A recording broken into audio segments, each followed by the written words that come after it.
Hi, welcome to the Indie Wine Podcast, episode 100.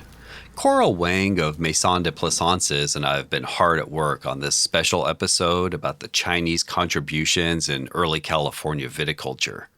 We're going to be focused in the Sonoma Valley and focused around viniculture, but Napa, Fresno, Los Angeles, and orchard and row crops will also make an appearance. And she contributed research, ideas, pronunciations, and more. Her energy and enthusiasm for it were infectious. You should really check out her wines if you haven't, maisondp.com, or taste them at Dose Bar. Emma Lip of Valley Bar and Bottle joins us for some of the recording also. Her and Coral have a great conversation about Chinese contributions in food and wine, cultural appropriation, paying homage and respect to others' cultures, what it means to be a Chinese-American winemaker, and much more. After that, I contribute some deeply researched history, and Coral provides some more thoughts and texture to that history. There are some challenges in an episode like this because we have much less to go on with any individual Chinese worker than we would like. For various reasons, those accounts just rarely exist. We do our best to piece together the story and what life was like for the average Chinese laborer from about the years around the discovery of gold to Prohibition.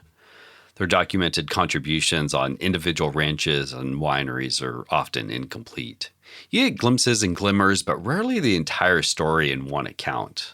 Many of those accounts are based on visits by writers, and I think we can take many of the accounts as proxies and be pretty sure that they're doing the same work on other ranches.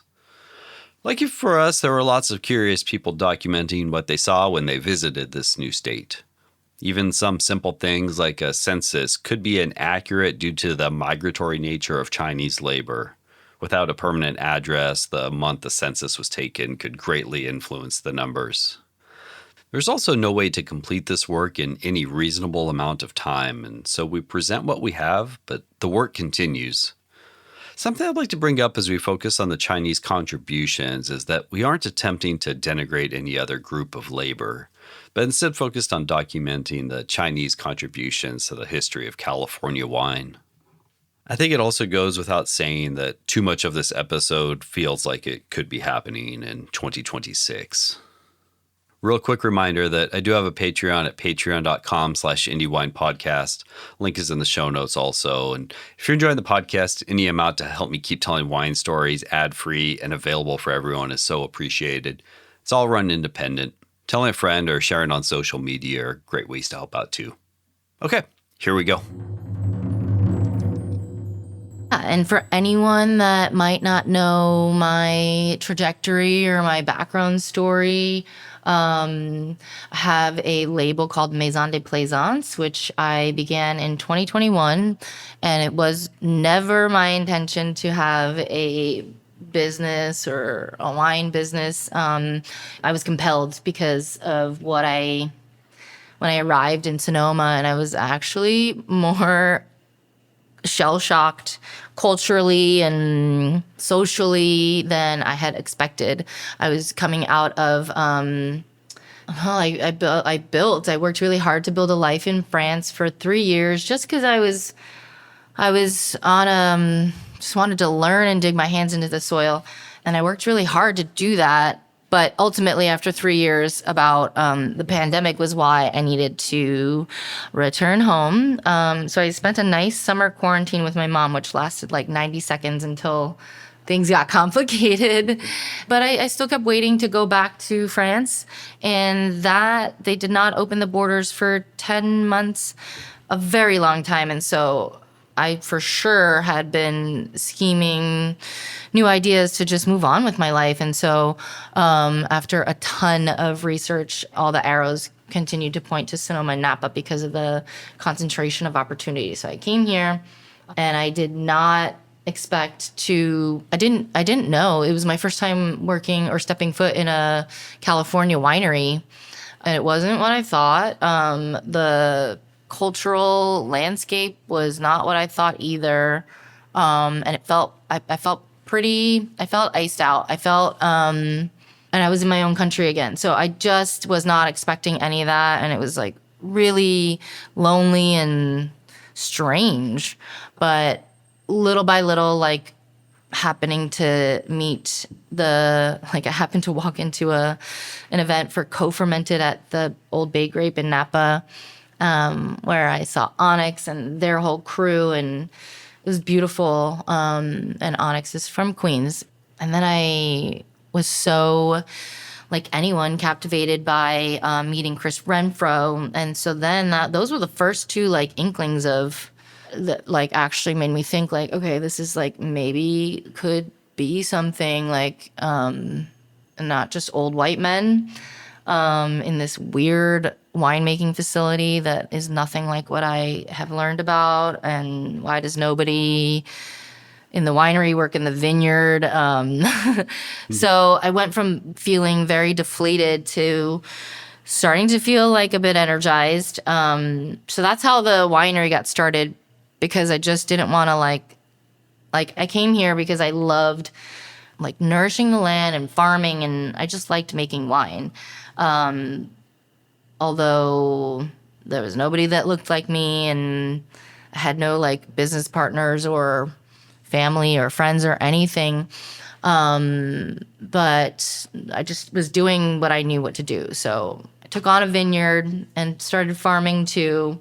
And then the community that I was seeking so much, they were looking for me and asking me to come check out my vineyard, teach me how to prune, all these things. And I was able to share. And that was the first time I realized that I can just being here, whatever I'm doing is more than working or just working in wine. And it's holding the door open for others. It's giving people the notion that they could have a shot. And that was so cool. And so now, because of discovering that, combined with discovering the Chinese history, and it's just brought so much more meaning to learning about my own identity, which, anyone who grew up a first generation Asian American in white suburbia, you have this like very unexplained like shame or confusion about your identity. And so like, who would have ever thought that like all these years later, because I'm in Sonoma now trying to make wine, that I would be really ravenous to very persistently and trying to connect to my own heritage and my family's history and traditions and recipes, and then trying to do my best to excavate the history of the Chinese that were here, that without them wouldn't have built the industry that I am now farming and participating in the same place. Very reflective, but the same, but not exactly the same, but feels significant. Yeah, my name is Emma Lip, and I am one of the owners and chefs of Valley. And we also have a second restaurant called Valley Swim Club in Sonoma. Valley was started to be a neighborhood restaurant with a wine focus, but that focus being on regenerative and otherwise non-chemical farming methods in order to get to that wine. And that's like the same ethos that we apply to sourcing for every element of our culinary program. Is predominantly local sourcing, and all these incredible farms that we're lucky to have here that farm without chemicals. And the menu has always been using that as its primary source material. It's like, what is here? What are people growing? What other products are people making that we can utilize? Bread and amazing cultured butter and et cetera. And then like, what stories do we want to tell with that? And how does it support the wine? How does it go alongside? And they just got nominated for a James Beard. Yeah, we did. Thank you. Yeah, which is huge for every single one of you, but great for Sonoma. Yeah, I agree with that. Sonoma is a challenging place to operate our business. I feel very inspired by it in some key regards. Like the produce is so incredible. And I personally really love being a part of and in dialogue with the local wine community. I am from here. I'm from Napa. So I have that connection, but I got into wine and food sort of at the same time. I always worked in restaurants, but I started working for a restaurant in Portland, Oregon called Navarre. Still exists and has an incredible, mostly European wine list, but like tons and tons of small producers on this list, like an absurdly long wine list with an absurdly long amount of them available by the glass. And working there was like a complete brainwashing for me in a positive way. Having to like learn about all that and be able to engage with customers with such a multitude of options, and is also a seasonal produce driven place that specifically highlights regional European cuisines. It was extremely exciting for me, but I started pursuing wine before I started cooking. And so that has always been super inspiring to me, being in wine country, because, we can all idolize incredible vignerons in Europe, but we also have a tradition here that is also vibrant and opportunity here, which the change. Well, it's a really blended wine list, which is really needs to be said that it's I think it's the best global list, but blended with so much representation. Like it's such a great slice of the winemaking that's happening here, which is because I really feel like epicenter of California wine and shaping where it's moving to. So it's a blended list, and Lauren, my business partner, and then Tanner and Kaz are responsible for the wine list. And Lauren has a wine background and palate that is pretty exceptional.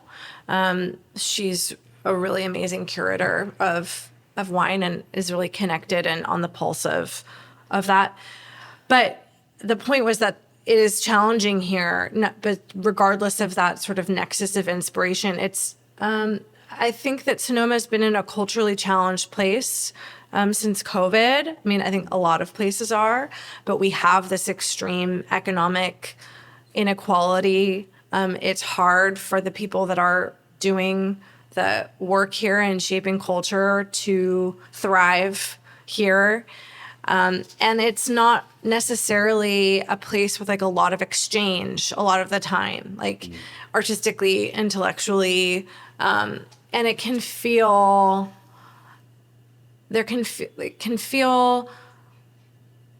there's there's a lack of aliveness, a lack of stagnation. Because and I know I think it affects people in different ways, but I hear it reflected in different ways from the community. However, there is also some phenomenon that attracts so many people from all different experiences. A lot of New Yorkers, people from all over the country, but also the world, to move here.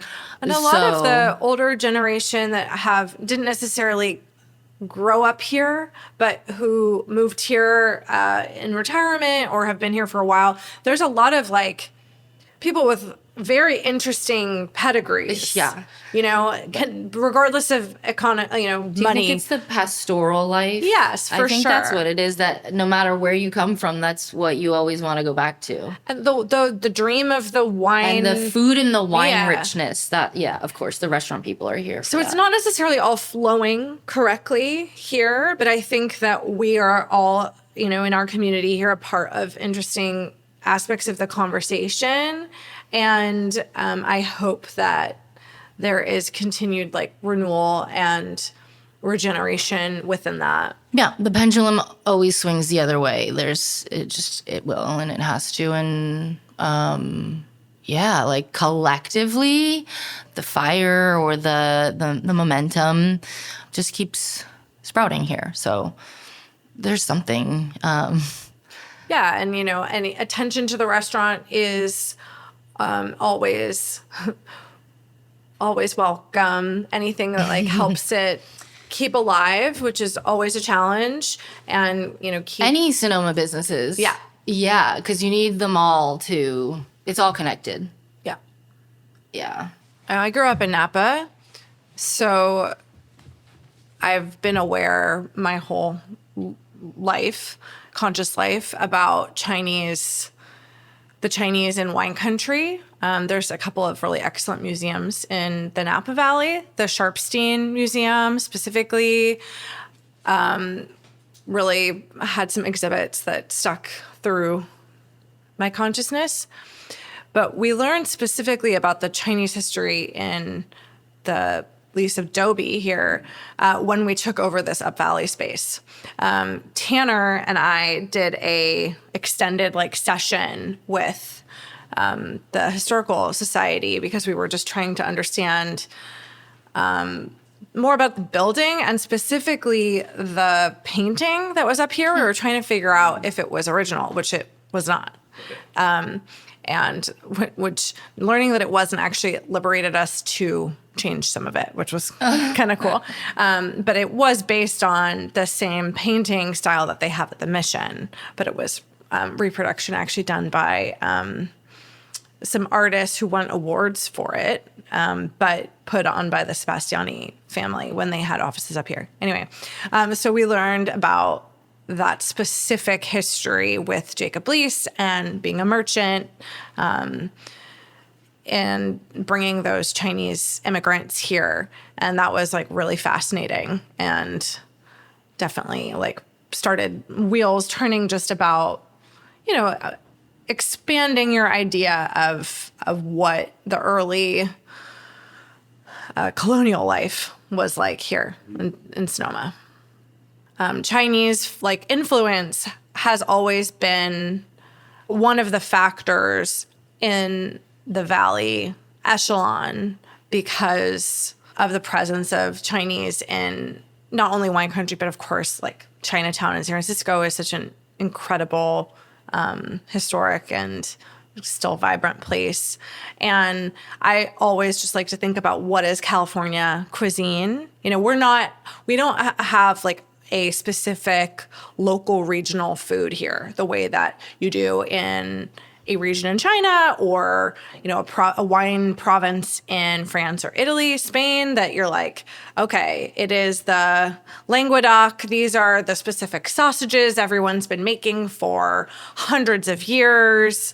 Or we see this a lot with our Mexican cooks, actually. They're from these specific regions and they're no, that has 2 cloves of garlic. And you're well, how about 3? No, 2. It's very specific, these grandma traditions. And we, in general, at this point in the U.S., don't have a strong... There are regions that have more of that, hundreds of years of specific migrations that have kept certain traditions more alive or have created their own that have, a more demonstrable story. But in California, we are such a mashup of cultures. Of course, we have this initial complete severing of the indigenous tradition. So that we're so disconnected from that. Even though, of course, California is known for seasonal cooking. We're how about the original seasonal cooking? But yeah, there has been Asian, specifically really Chinese and Japanese influence in California cooking for a long time. If you read old Sunset magazines, there's, some of it's kind of cringy, but it's also cool imagining these housewives being I'll try crispy noodles and, soya sauce. It's always soya sauce. And, people were trying things out for a long time. But I would say that even though that has been a part of California cuisine for a while, wine country has been so Eurocentric for these last, 40 years of consciousness. And for Valley, that was always extremely important to me to tell a broader story, both historically and about our present demographics and dynamics here. And that includes a broader palette. So that always has influenced the food here. And then like working with Coral to specifically explore like how Chinese traditions work in our restaurant, in our space. Like we don't have a wok station, like we can't do everything. I don't know how to hang Peking duck for weeks. We don't have the kinds of barbecue implements, but like what can we do that like works in our space and with our skills, and also like apply our like other philosophies of seasonal produce and local sourcing and sort of simple rustic food with a Chinese lens. And that has been so fun and exciting, and probably could generate material for forever. Oh yeah. All of that, like it reminds me, everything that we keep researching, I keep relating it to like today, or, like things from the past, and how the Chinese were adapting to what they could grow here, or what they were foraging here, or the meats and farm animals they had access to, and the traditional Chinese medicine too, and how they could, the similarities in these plants and what they could do. And they ended up having a varied and very nutritious diet.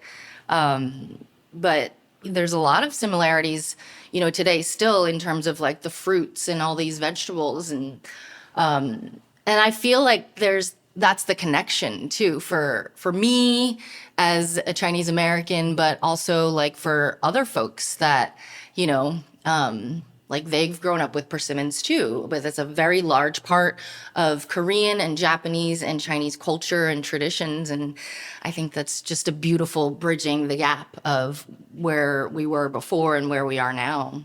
Also, like, why do we have so many citrus and persimmon trees here? Like, those are Asian trees. Magnolia too. Like, who planted all those trees and when? Those are very, very mature trees here, you know? Well, I mean, and that's all why like the disease and everything spread during the phylloxera times, because they didn't know. Like if I lived back then, I'd probably be doing the same thing of being just so excited to, come discover this new land and see how similar the terrain was, and then be sent back to all these different countries and collect as many cuttings as we could. But that's why we have olive trees and, all these other fruits. They came from the Mediterranean, they came from Asia. Right. Mm-hmm. But just, these trees that we've accepted as wine country are, deeply, deeply Asian, Chinese and Japanese, Mm-hmm. So yeah, it's Achu, it says, was the cook. Okay. Yeah. And I mean, it would be so incredible to have any idea what they were making. I think of that like inquiry really like more as like a spiritual thing, like in this relationship to Atu here in this building. And I do imagine also like what they were eating themselves, being just incredible and healthful compared to some of the gruel that's probably going around with all these working white men, But it would be really cool to know. Well, that's what like really fascinated me from the beginning. Of course, food is what draws everybody in, and I think that's what you were most interested in like diving into. But, coming across all of this, there's so much to say about the information that we find where it's like anecdotal or oral history or certain articles, and then also like kind of like valley legends that a lot of things that I've heard have been debunked. But the segregation or the lower class position that the Chinese were put in versus their the white laborers next to them. So the white laborers were supplied with housing and food from their employers. And so the food, that they gave out was like, sludge. I mean, but it was, it was basically all the same. It was meat and potatoes and bread and coffee.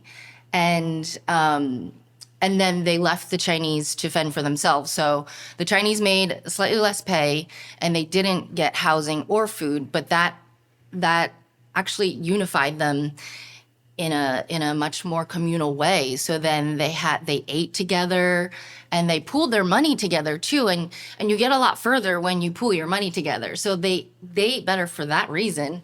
But yeah, they would assign someone to be the cook, whether it was at the mining sites or the railroad sites or in the vineyard and the China camps here. And they had incredible meals. So it sounds like sometimes they even ate better than where they came from, in Canton.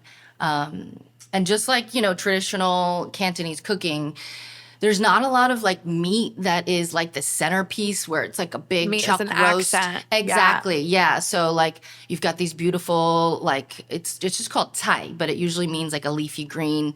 And then you mix in some kind of like chopped slices of smoked ham or like bits of ground pork.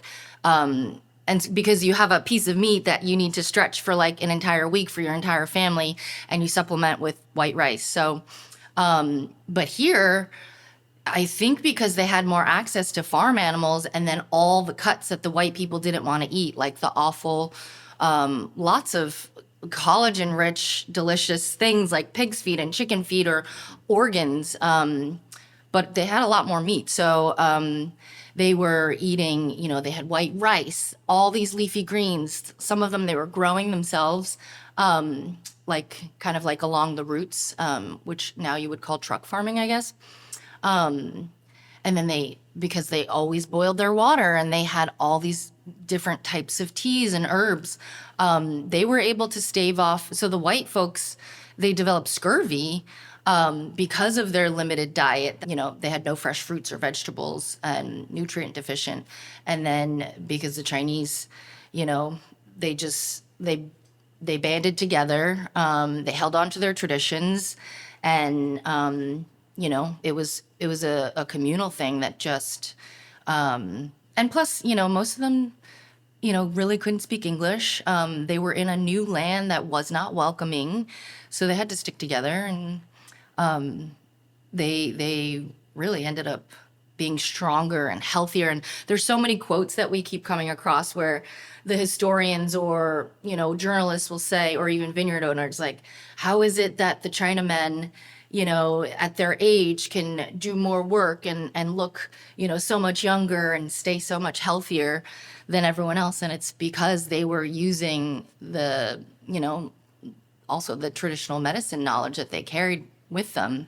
But incredibly, they got so many ingredients from China and Hong Kong brought back. And that's when I went down the deep hole of like, what was the route? Like, how did they bring all this stuff? And then I'm going to share these beautiful photos of the Chinese pharmacies in SF in the 1800s, but like, they're just so like intricately stocked and decorative. Like, they look like a gorgeous apothecaries, but everything came over in earthen clay pots and they were fermenting a lot of their foods again, just all the things that we know now, and then they have always done. But yeah, all of it just, they brought everything over, which is just so fascinating to me because it took months and it was dangerous and you might not survive. You were sacrificing your life, leaving people behind. All of that tenacity, all of that, hope and its desperation, is really fascinating, inspiring, and oftentimes really sad. Yeah. But I'm happy. It's so incredible because so much of what we do in food and wine here revolves around the beautiful small farmers and producers here. And there are a lot of people of color or non-white folks, but that are farming Chinese vegetables and a lot of these beautiful plants, and helping to keep those alive, but also introducing them to the community. and then bringing them to restaurants like here, where chefs get to Well, the American aptitude for vegetables has grown so considerably in the last 20 years. I mean, the Portlandia joke about was it Brussels sprouts that they had, the Brussels sprouts mafia? Did you guys ever watch that show? Oh, it was a pretty funny episode, or little bit with Steve Buscemi. I think it was about Brussels sprouts, but how you'd see them on every menu. Oh, yeah. And it kind of unthinkable. A few years prior, you know, and of course the ubiquity of kale. But now chicories, there's such a thing, such a prized, Instagrammable prize of the garden. But you're seeing much more attention to other vegetables that are, Black or Asian in origin, that I hope to keep seeing more chefs give representation to, which of course takes the farmers to grow them. Yeah, and so it's the connection between the farmers and the chefs that can, present the beautiful things. Yeah, because you have to know how to you have to know how to, you have to learn how to utilize the ingredient if you're not familiar with it already, and teach your cooks also, because if they don't understand it, they're not going to cut it correctly or store it correctly if there's any particulars there, so it's a whole educational pipeline. And whatever brings these vegetables to have their moment, I'm all for it. Whether it's artful or great for, Well, we're so lucky specifically here in Sonoma that we can grow almost everything. Yeah, and all year round. Yeah. Yeah. That's why it's actually, I grew up in New York and New Jersey thinking I ate so well, and I did in other terms, but it's hard to when I leave here and to not eat the same way or question where these tomatoes are coming from at this time of year. But yeah, one of my favorite vegetables is sprouting cauliflower, which I had learned about eating in Chinese restaurants. And it, has a thin stem and then just a little bit of a floret versus regular white cauliflower is almost entirely this funny floret and a chunky stem. Yeah, sprouting cauliflower is much more tender. It's the broccolini of cauliflower. And we have 2 growers of it here in Sonoma, which is great. It's sweeter and less bitter. It is incredible. Yeah. And those are and then the celery version too, that's really thin, delicate stalks, but crispy and sweeter. And has a lot more leaf also. Mm-hmm. And aromatics. Mm-hmm. But I mean, I think, to your original point, I feel like food, kind of the food trends that they kind of are catalyzed here, whether it's organics or, being interested in new, different varieties of vegetables. And so, I think it's really important that we support the farmers and get creative with these dishes. And then for my own selfish benefit to enjoy. Yeah, well, that is the beauty of food culture, is we continually get hungry. So we get to partake. That's truly what really drives me, is food. I mean, yes, I make wine, but I'm always just thinking about what I'm going to eat with it. And everyone always asks me, what's my favorite pairing, or, what goes best with this wine. But honestly, the answer that works for everything is anything Asian will always work, because there's just a huge canon of flavor profiles, and then that's just the food I dream about too. Mm-hmm. Yeah. But I got into this history, and I'm so thankful for it, because I never cared about history growing up. It just has to be a connection to something that makes me actually interested or captivated. And honestly, I feel like it's the most meaningful and important and fascinating project that can just keep on going and going. I agree with that. It's very generative. A goal. We should go to the Bancroft Library. Yeah. Mm-hmm. Have you been there? I have, yeah. Oh, you probably been Very there a lot. cool. Yeah, I go there every once in a while, or like the UC Davis one. A lot We should also. look up Jacob Lisa's records. Be a cool thing. Yeah. Just like see the list of the goods and potentially ingredients that we're entering, the palette.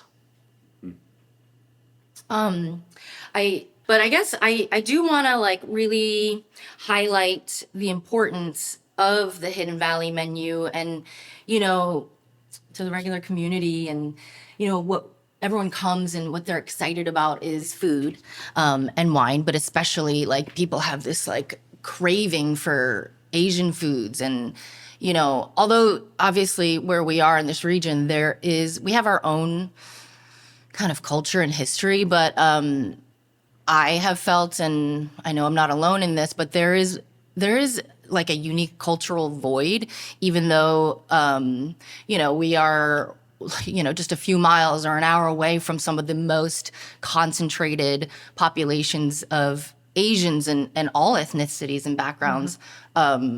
Maybe like I think in Daly City is the most like Filipino population outside of its own country. But And San Jose has the second after Orange County of Vietnamese. Right.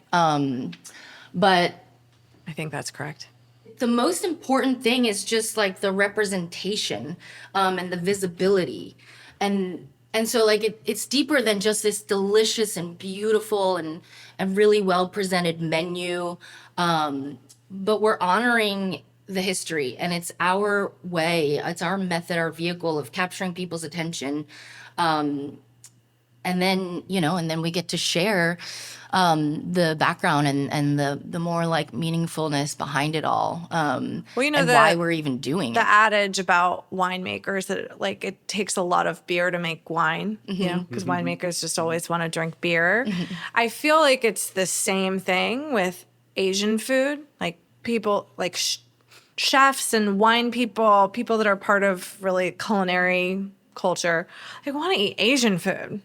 And Mexican food, flavor and spice and acid and yet the, like, in my view, bullshit idea that those things conflict with wine pervades. Beer comment aside, I think the beer is really because people are, want to just chill. It's not so much because it's not because wine and long doesn't harvest hours. Yeah, exactly. And you're inundated with wine, so you need to switch gears. But it is my experience that Asian food and Mexican food, spice and acid, go just fine with wine. Wine goes just fine with them, I should say. Obviously, you can blow your palate out with anything. You can also blow your palate out by coating yourself with, too much butter and being unable to, This is true. to Yes. move and have palate fatigue from overindulgence, And it's also true in our community that a lot of white people are bad at eating spice. So, like, we try not to blow people out with that because it'll just be alienating, but it's not because I don't think that would necessarily be delicious.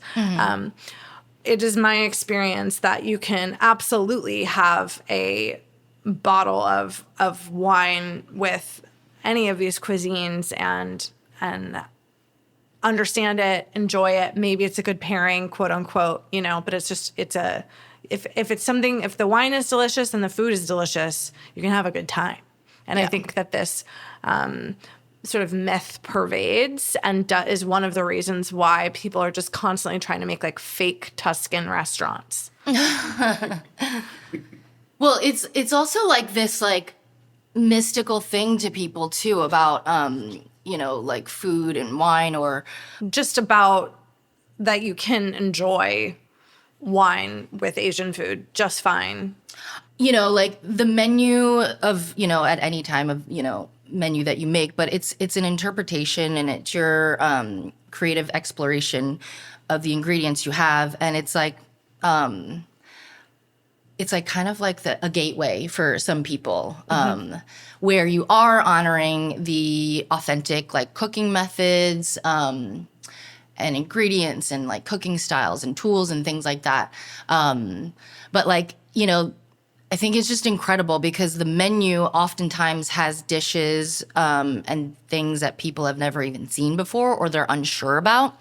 But it's a comfortable step into that world, like, for example, the turnip cake, like it just says maybe XO or turnip cake with chanterelles.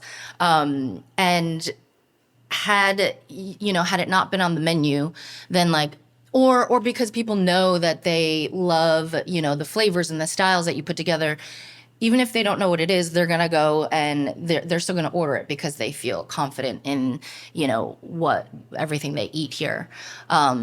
It's just the representation that is happening alongside this, because it's not just, I guess the idea or the concept of appropriation or taking from another culture that isn't yours, that comes up a lot. I think that I'm here to, share my excitement, my enthusiasm, or the things that I learn, and educate people. There's a different, it's kind of a fine line too, with exploring other cultures, but and doing it justice or true appropriation can be just sometimes it can be just like not as thoughtful of maybe a marketing advantage or 100%. That's a very well put. yeah, and not maybe because it's like buzzy at the time or maybe and you can always tell when it's not coming from the right place. But for me as a Chinese American, I see it as what's most important to me though is being an advocate or an ally, but also like just supporting the people around you. And so what's really important about the menu and doing it hand in hand with the history and the timing of the Lunar New Year, but is to actively be seeking out Asian American winemakers of contemporary times, because that is also a really, there's just such a small slice of us that exists. And, like I hadn't even really thought about that very much. I think you probably thought about it more before I did. There's, the Corbin Cameron Winery has been around since the 90s, I believe. And they're originally from Hong Kong, the parents are. But to know that, like, I'm a first generation, so I was born in New York and I grew up in white suburban New Jersey, but I'm not from here. So I don't know. I mean, I'm in no way saying that I have the same trajectory as these immigrants of the past or even today, but just seeing the relation, I guess it just opens my eyes to it more. But and then we have, there's Jess Gao, and then I guess I have found, while I felt so isolated or disconnected or not excluded when I first arrived here, but just like the visibility or just me being somewhere, just my identity and my representation was the key to, and just me doing what I was doing, as hard as it was and as lonely as it honestly felt in the beginning. But my presence in any space was what brought the community that I had been seeking so much. They started coming to me. And so, highlighting the dishes and the Asian American winemakers here, like all of that just brings, it magnetizes people to feel more welcome suddenly, just to, and that they feel acknowledged, and that it's more thoughtful in authentic ways. Because Well, you bring how up you're a doing it. few issues of ownership. So the first is the appropriation topic, which, I am a white woman of, Californian. So per the earlier conversation, we don't have a very clear, identifiable culinary history here in California that, I come from this one kind of cuisine. It's been, unless you want to talk about mall food, which nobody needs to eat.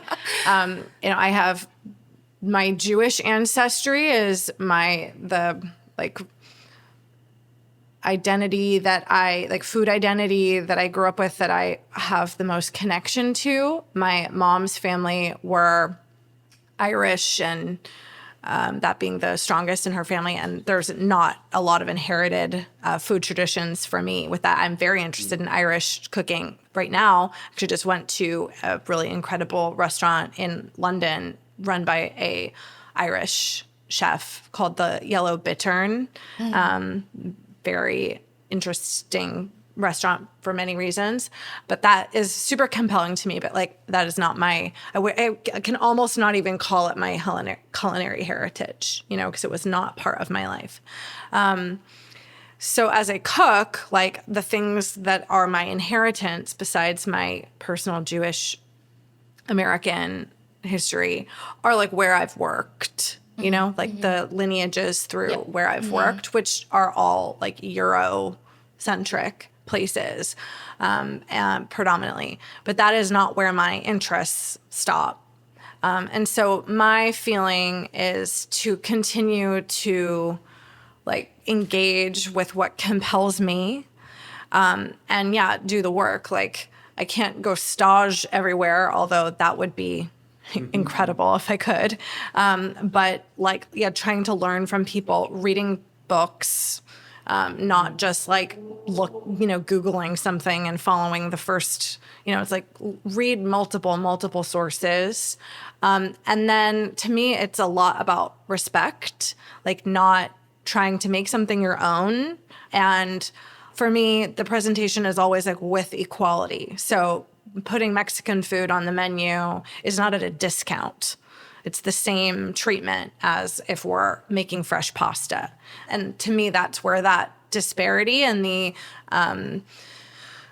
lack of respect in presentation often comes out. It's okay, we're going to make tacos, but then the guest expects it to be cheap or cheaper. That's a really important point.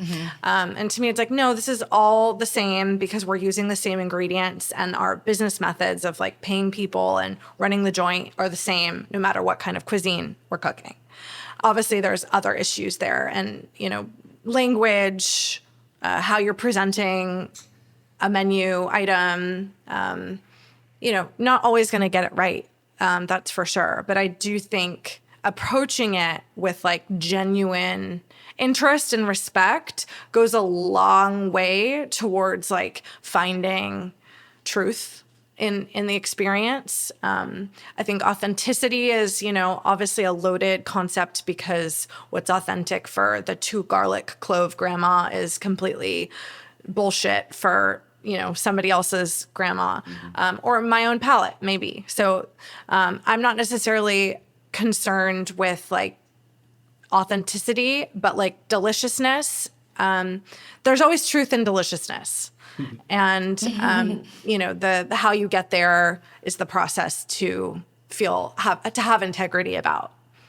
But then the other ownership thing is what you said about now, you and Jess have this opened up pathway that didn't exist for the Chinese workers who were here originally. And that's just straight up because of citizenship options. Who knows if any of those guys would have wanted to stay, but assuredly some of them would have, if they had been allowed to own property, let alone start their own business, actually forge an identity here, that was not available for many, many, many, many years. Yeah. And the fact that you and Jess and Corbin's family are it. I mean, obviously there have been other Chinese and Chinese American workers in the industry since, but not front and center. There have been, and there are other brands that we're not calling out, but not many. And that tiny, tiny number is why this is such an important conversation to have. There are not that many, Latinx owned brands or Black owned brands either. And it is. Or just women for that matter. No. And those all have different but related reasons. But I think the fact that, or Native American, Right. obviously. But the fact that there is this just early, documented, integral Chinese legacy in wine country and in the wine industry. What was it? 80% of workers were originally Chinese.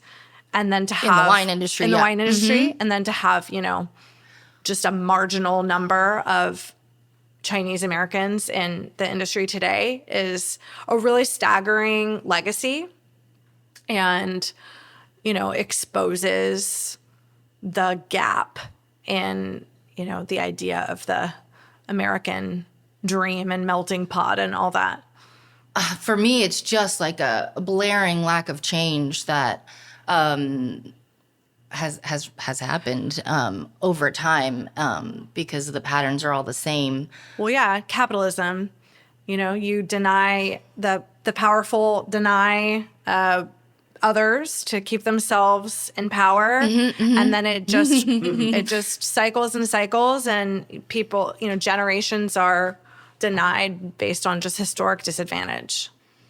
But what I wanted to really point out was that what really means so much to me, that you guys share this menu and you focus on this, and not just this, but of course at certain times with a Mexican menu. But what it does for me is, and Jess and anyone else that you want to bring along to highlight, you're giving us a platform and you're giving us a space to have a voice. And that's what's the most important thing to me that goes along with this, For me too. You're not just, having fun, because you want to make some eggplant with garlic sauce, Yeah, which is delicious, but Yes. it's definitely not just not a fun exercise. It's always harder.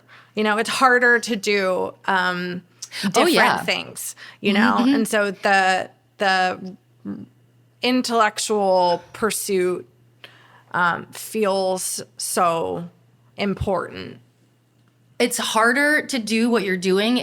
I think it's intimidating. It can, I think it's really admirable though.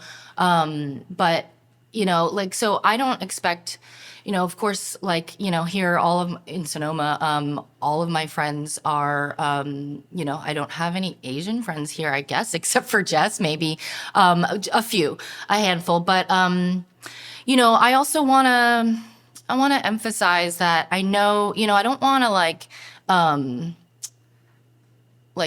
exclude or make any white folks feel like shame or guilt or,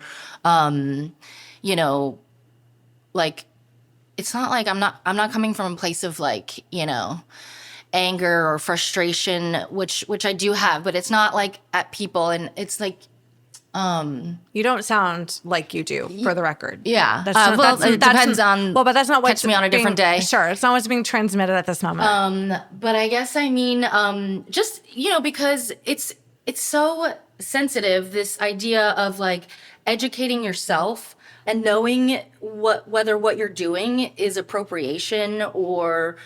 I want people to, it's about having a humble willingness to know that you don't know everything, but, and you're not sure and you might be wrong, by attempting this dish or by using a sacred image on your wine label.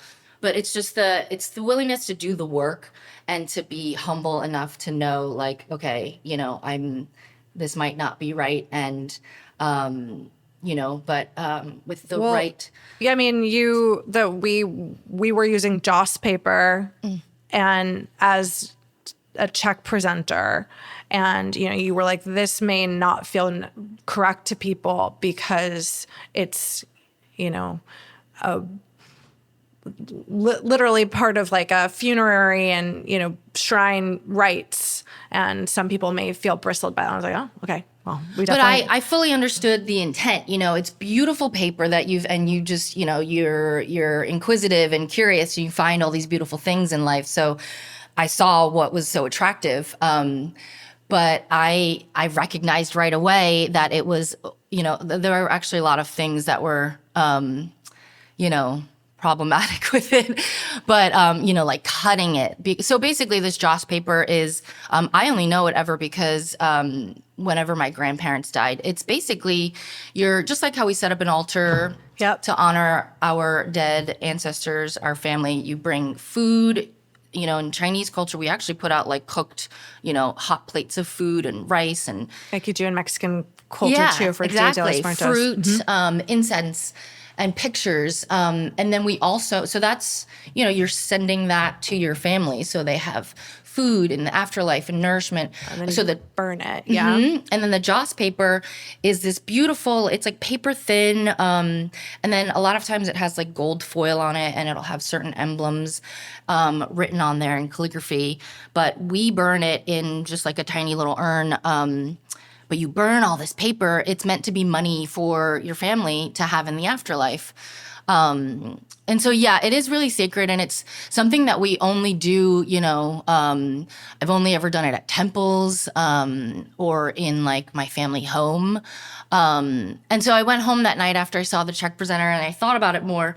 At first, to me, I was just like, well, this could be bad luck, and nobody needs any reason to bring bad luck or something that's foreboding. And especially when Lunar New Year is all about celebration and fortune and welcoming in new energy and momentum for everybody. So it's, there's candies, there's, all these well wishes and gathering and food. And then, but then I thought about it more. And as a check presenter, it's it's transactional, and you're dropping it to ask for money, and so like, yeah, it, someone could have a beautiful meal. I mean, they always do, but then at the end, I was just concerned, like, oh well, someone might see that and then just leave a bad impression at the end that like, oh, I thought they knew what they're doing, but then they missed the mark because the Chinese diaspora is, it spreads to also Vietnamese and Malaysia and everywhere, Mongolia and Philippines. And so it was actually just a coincidence that there were these young Vietnamese boys at the bar that sat right next to me while I was having that conversation with, I think, Dana and Sarah. And he was Vietnamese, and he said the same thing. He knew what it was. But yeah, in less so just like bad luck, it's more just the wrong place and just the wrong sentiment. But anyhow, well, I think that's a perfect way to say it, the wrong sentiment. So it's like, okay, you're trying something out, and then it feels like it's the wrong sentiment. So it's like, okay, there's no need to, great. Yeah, and it's like it could be a situation that goes like, leans uncomfortable for maybe both parties, but luckily I feel comfortable enough to just tell you guys. Oh, yeah, we're so grateful. And so instead, it's the red Chinese candy. Like, that's what Chinese New Year means to me, is like, firecrackers in Chinatown and the red candies and, the mandarin oranges. Like, it's all about renewal, and it's actually the most important holiday in the Chinese culture. Yeah, it's so festive. So I'm glad that, and I'm glad we. Well, to me, I mean, it's like, it's about listening. It's about listening, yes. And I think risk taking is really important, yes. just in general, but Agreed. like particularly with delving into cultures that are not your own. I think that playing it safe is actually, it doesn't really benefit anyone. It doesn't move anything forward. Exactly. You don't learn. And it's okay to make mistakes. Yes. And hopefully your mistakes are, I think, again, it's kind of like the deliciousness is truth. Like, if you're moving respectfully and with love, then it's, hopefully your mistakes are minor or, not majorly offensive to anyone. May bristle somebody, or maybe it may be incorrect, but it's not like, it's easy enough to adjust. When we did a big menu shift in the fall for around the Jewish New Year and Yom Kippur, a Day of Atonement, which are the holiest holidays in the Jewish tradition and calendar. And we did a Gaza specific, well, a Palestinian menu.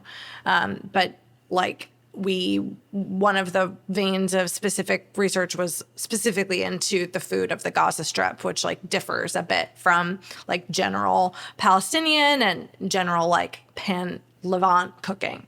It's spicier. It's has like more gusto in a way. It was very interesting and it was all extremely delicious. But that menu, just in existing, rubbed some people the wrong way. Mostly, we had an incredible response and a lot of appreciation and some great conversations, and got to share delicious food experiences and wine. We had some Palestinian wine, which was really cool from the West Bank. But we did have some people who were not excited about it and angry about it. And it was the culture, or like the folks were of the culture? The framing. Oh, okay. Just that, people that felt it's sort of like a different angle on this. It was less that we made a specific gaffe, like with the Joss paper, but that the framing, they felt attacked as Jews. And to me, the risk was worth it.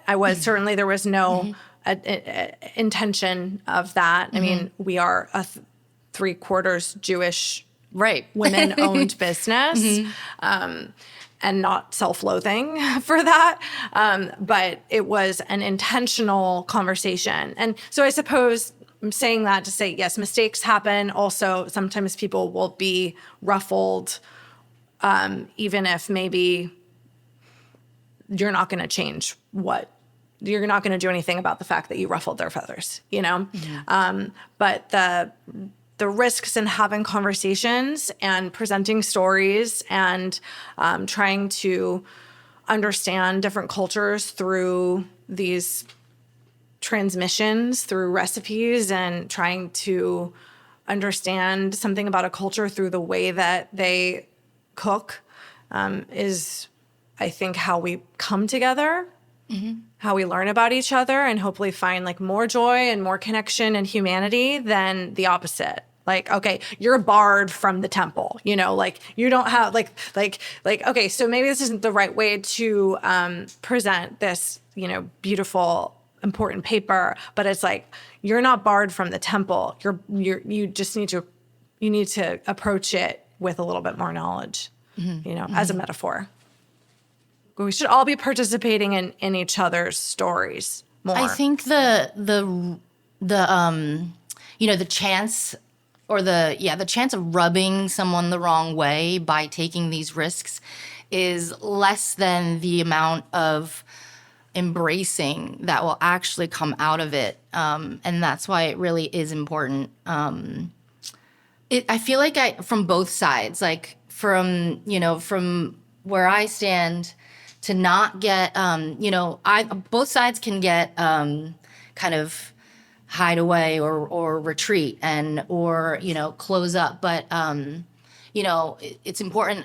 I know it's important to come from, to present my thoughts and feelings on certain things that are misunderstood or not the right thing, not the correct thing, but also to do it from a place of empathy, instead of, and I totally understand it too, because there are times and situations throughout my life where like I've felt anger and frustration, certainly all people of color or any marginalized group can feel that way. But, and that has, even because I still see, wine labels that are using sacred images or, relics of another culture, whether it's indigenous of Sonoma or something from an Egyptian culture, but all used, because they appreciate that it's beautiful. But I think that the use without context, an acknowledgement, but like more than just a QR code or, you know, like doing something more just to give a platform and make it have like a more substance. But Well, I think substance is a great word because that is often what locks like in contemporary culture, period. You know, we're looking at 1 million images per day and we're not having long form discussions. People aren't reading. right, doing the work. Doing the work, and this is how you have, you know, in an extrapolation, people willing to support the immigration terrorism that we have right now. Holy hell. Because somehow your neighbor is your enemy because we're not engaging with humanity. And obviously, like somebody putting like a little cutesy label is not the same thing as like supporting ICE. That's not the jump. But just that putting in the effort, like trying to approach life with substantively, in my view, and I don't think that this is overly doe-eyed. It's like the only way, if you're really engaging with things, that you can go from there is to gain more humanity, Right. and gain empathy for people, because it's so rich. And I see it even in people in my life who have bigoted tendencies. Like I don't think that they even, without letting them off the hook, even sometimes mean some of it because they're Right, like, no, right. I like, they would be mortified if their neighbor actually were taken away in front of them, you know. But people have been permissed to have this aggressive view. But when you're really trying to do a little more work to understand other cultures, it feels so connective to being alive. Wow. Well, human nature is to stick to your own kind and be afraid of what's different than you. I think it's capitalism. I mean, yes, the survivor, like being an animal, a human animal, there is, of course, survival instincts that are like, you know, to what you said. But I think we're taught so much about scarcity through the tyranny of capitalism that really undoes our actual innate nature as animals to like participate in the commons of the world together. Is to guard your own and protect yourself. Yeah, because they're coming for yours and there's not enough jobs, Right. there's not enough. And it's not true. There's enough to go around. But that's just it's all like to me, I just see it clear as day as like, you know, and it maybe it's not my buddy's fault that he like truly doesn't understand. It's actually like a deeper generational systemic pattern issue that has just been carried along, and the What's you the know educational system. yeah, and the you know the willingness or having like humility to be like, okay, well, even though that's what I learned, and or you know my grandfather, you know, who's a wonderful man, like held on to this native symbol, so I'm going to use it on my beer can, but because it was important to my grandfather, you know, I understand that intention, but there's a lot more to it that needs to be done to go with it, you know. But yeah, it's like the aggressiveness or maybe defensiveness that either side can have is also part of the problem too. But it's really just to do what we can in a gentle way to break down the divisiveness and, you know, highlight the like how we are connected. And but yeah, I mean, I've tried to figure out ways and you know be less angry about things or resentful, and I've just seen from experience and you know my own ways of learning and progressing, but that's how I can, how I can contribute, is to to convey things, or just, hope that the person, the friend, the neighbor, or anyone that I'm pouring wine for is open to understanding, like, why they didn't learn this and why it's important now. Yeah, the past is not easy to read all the time and kind of difficult to absorb, and that's why some people like kind of leave it alone, and that's the same reason why I think some people leave the current events alone too, and it's just easier to stay away or keep your blinders on. But yeah, just to approach things on both sides with an open mind on how to really do things right, so that we break this generational pattern of ideas. It's the ideology that that's what's frustrating, that I haven't seen that change. Of course I've seen what's happened in my own lifetime, but the more I learn about the past is what I see, that nothing has really changed. The targeted groups might change, always another community, minority group, but the actions, the treatments, the control, the limitations, the suppression of opportunity, it's all the same to me. I feel like we have. Well, I think we brought up about the symbol on the can. It's like tokenism, right? Versus actual representation. When it's decontextualized from, which is not to say that you can't ever use a symbol in a new way, but we both have art backgrounds. We know sometimes you want to attach to a new symbol or image. But when something is specific or culturally important and it is decontextualized, it can definitely veer automatically into the tokenistic. And when a culture doesn't have equal representation inside it, then it really puts that tipping that scale towards, kind of bad faith. And we know that Native Americans are not equal in this country. Still.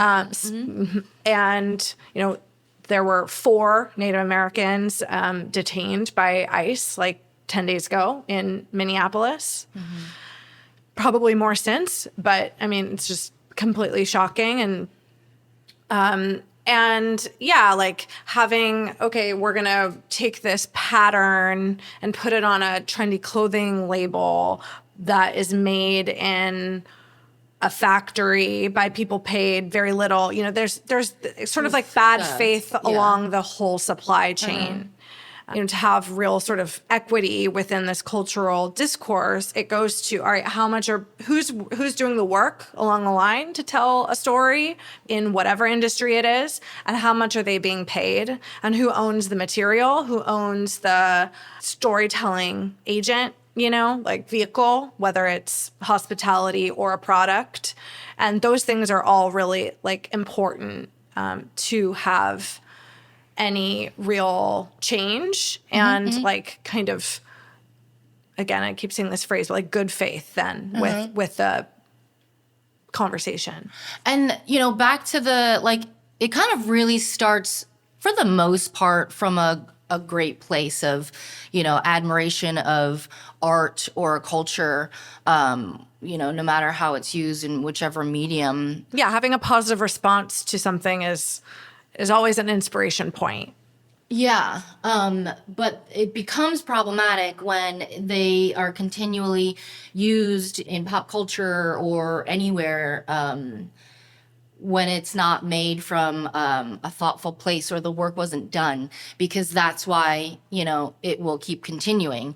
But then, I more and more recently, like things getting called out, that's also an opportunity for the business or the artist to then learn, and it's not a cause for canceling. Obviously, there's many, many, many different degrees of that, of the consequences or the actions that were done. The fashion designer, but Isabel Marant, I think, a couple years ago, made a dress that was, I think, like Oaxacan tribal design. You know, it's a specific tribe's like classic garment.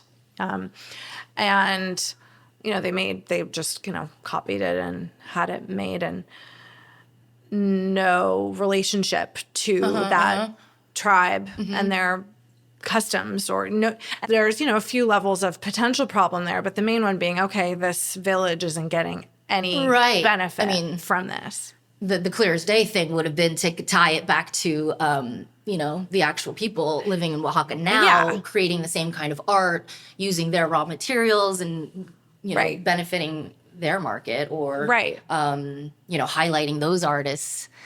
It seems pretty obvious, but I guess, and it's like, you should at least engage in that process. Yeah. The level of like tone deaf executions varies, but well, it's very American to you know, we are individualists, we are manifest destinyers, we believe the world is our oyster. Right, and that we have the right to, you know, to any of it. But this is out of context now, but one thing I think that's super important about your winemaking journey here is that you're also working with a Chinese grower. Yeah. Which is like so cool and unusual. Yeah. Very, and you know, the few friends that have gotten to meet him are, I mean, this guy is just like he's like a real, like, just an ideas man, and even for, you know, like, he's like an inventor, but I don't know, a lot of that stuff has happened like serendipitously, and I'm so thankful for it, because I found Mr. Wei just from I don't know, winebusiness.com, and I talked to him on the phone, and I was like, whoa, like, this is like a crazy Chinese mad scientist, but he lives in Fremont, and then he bought this. So he's Chinese American, and just, you know, worked. He's an immigrant. Like, I actually think of him a lot. Like, he reminds me of my uncle, but he's an immigrant, and came to the Bay Area and, you know, worked his ass off, apparently really well in computers, and then, you know, missed being with his family and being outside. So he took his hard-earned money, you know, self-made, and bought this beautiful ranch in Cloverdale up on the mountain. And it's a couple hundred acres. And this guy's just got like these wild, he's like, went from like, you know, computer engineer to, you know, stabbing rattlesnakes alone, and, you know, tractoring 10 acres up rocky, steep vines, and I watched the man. He said he learned everything from YouTube, but I watched him tip over the tractor, and I thought I was gonna see like someone die right in front of my eyes. But he's just so, you know, he's so excited, and he's just, you know, creating everything, and it was just such a serendipitous meeting. And so, and he was just so excited. Oh, he said something that always stuck with me. I came with two other girlfriends at the time, and he was so shocked. He was like, well, you know, you're not, he's so sweet, but he's like, you're not someone's wife. You guys are winemakers. And you know, it was like, just as shocked as people, great buyers, were to go visit him, because he had people from all over, like hawks, you know. But he said everybody that came was a man, a white man, or if he ever saw a woman to come look at the vineyard, they were just accompanying someone and someone else's partner. So yeah, he donated the first ton of GSM that I got from him, and he just said, "I just want you, Coral. I just want you to, you know, when you start to do well, to help someone else out." And he's just so wonderful. And I was like, "Yeah, of course." And then he gifted me fruit again, like 2 years later. And by that time, I guess I had my, you know, just showing up to places and just doing what I was doing, my wine work. But by that time, I had enough, great community friends. So Chris Renfro brought the crew and some other interested people. And I had also at that time been making Chinese breakfast for my vineyard picks, which I was just, and I would bring like actual plates and silverware and chopsticks and make scallion pancakes and chili Chive oil pockets, eggs. right? Yeah. Yeah. Oh, and I would roll the scallion pancakes into danbing, which is with egg and pork floss, and I was just I'm a lunatic, and that's why I need to chill. Don't need to do that. But so they all came, and then that's how I because Wei donated the Zin, and then I decided to dedicate that wine to the 280 project, and that in turn inspired. That is what they inspire, because when Jack Sporer and Sam Couturi heard what I was doing, Jack donated the orange wine that I ultimately blended in, and Sam Couturi donated the leftover glass, and I think I'm forgetting someone else that helped me out. And the fruit again was from Mr. Wei. But yeah, I don't know of any other actual regenerative farmer, Chinese American. People have told me of a Chinese organic maybe wine grower in the county, but who knows if they're, I don't know, the property owner but this man is just at, I don't know, 65 years old, decided to get on a tractor alone and fight the bats by surveillance in his house, or, just all these insane things. He's kind of like Batman. It's pretty cool. Yeah, there might be more Asian farmers in the Central Valley, but I'm just conjecturing. I follow the Matsumoto farm, which is stone fruit and grape growing operation. He wrote a really gorgeous book called Epitaph for a Peach. Oh. Really good, about switching his family farm to organic. And sort of travail over a growing season. But, of course, the legacy with Japanese farmers in this state also is, of internment. A painful one. Despite the, incredible rice contribution to the landscape of California. And the shaping of the Sacramento Delta. Yeah, I was just going to say, we're in a little bit of a holding pattern here in California right now. Obviously, we've had raids in this state, but what's happening in Minneapolis is absolutely disgusting. Horrific. And I really, part of what is so important about all this conversation is just how much everybody deserves to be at the table, and that our, citizenship should not be restricted in this way and judged in this way. And having, somebody like you pouring your wine to white Republicans is super important to me, which, are not necessarily our target or main demographic, but they are a part of our restaurant clientele.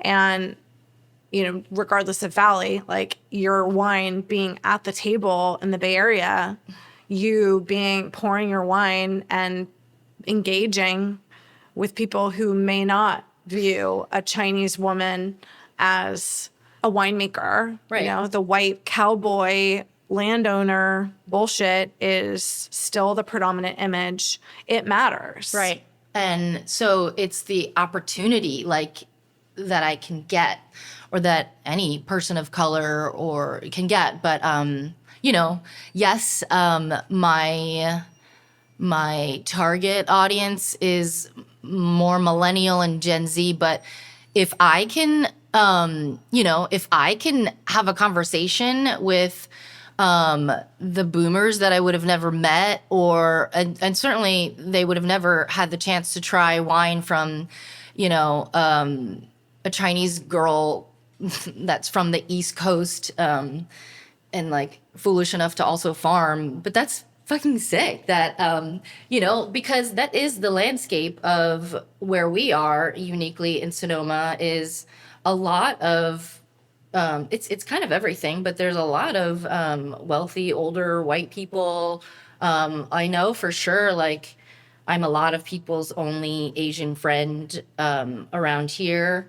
Well, and we have so many wealthy people here who are connected to the tech apparatus that enables so many of these destructive systems. You know, it's a real catch-22 sometimes economically, because certainly the perceived political landscape of the Bay Area is liberal, and that is like the way people vote predominantly. Voting records for like all the counties are like pretty blue. But not exclusively. And of course, Right. I always think of Sonoma specifically as like and Napa having more purple tendencies just because we're ag communities.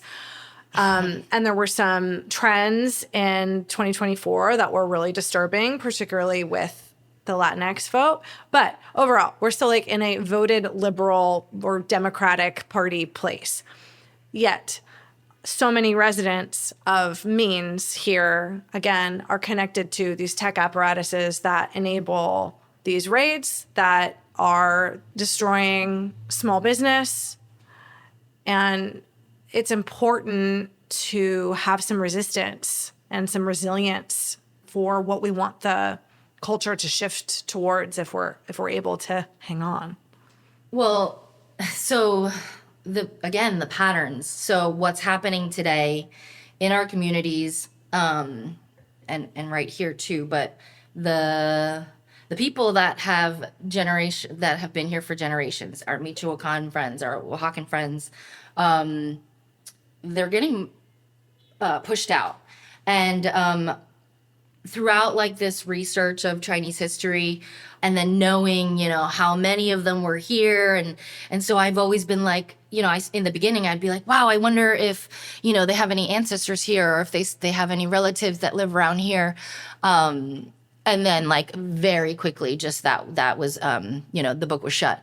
If any here. of the Chinese... The Chinese that were here, Right. that couldn't go home, Right, 'cause, of yeah. the past that I keep reading about, that had real like foundations in this community. Right. Did they have any descendants Yeah, here? No. and so And no. the answer is no. No. The answer is no. So that's why, yeah, like, I don't know. Imagine if Sonoma right now was 30% Chinese, which it was at one point. Like, wow. But like, you know, it's like a depreciation of like something. Like, so something happened to, you know, something's wrong in the ecosystem when like this type of snake I no longer see for years or something. So like, why?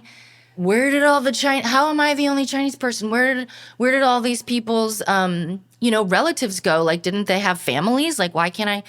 But because no, they were Excluded. Violently, you know, sometimes fatally, you know, arson, all these things, but actually, you know, attacked and pushed out or chased out or ran out to hide. So that's why they're not here. Well, and yeah, the Chinese Exclusion Act, Mm-hmm. 1882, barred, you know, continued immigration. And For a I long think time. it's important to say that that was legal. right. That was a law. But, you know, we don't have, so before the Chinese, you know, where we had plenty of other cultures that are not here either.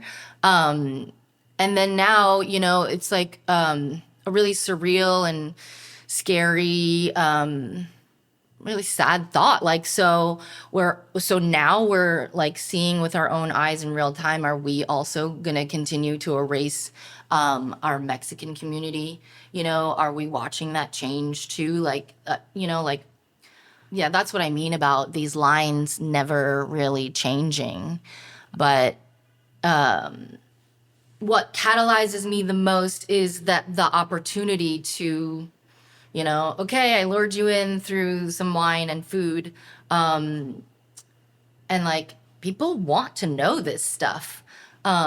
Yeah, lured you in. I love that. It's like perfect. Yeah, You know, it's like, like, let me give you a here, sexy little glass of yeah. wine and a delicious I look snack. like I'm gonna have a cool conversation with you, and it then- might be fun. And yeah, but I'm gonna tell you stuff that, you know, was intentionally not told to you because it needs to be acknowledged. But because if you don't know that, then you're not going to have the context for what's going on right now, and you are standing by with your eyes glazed over.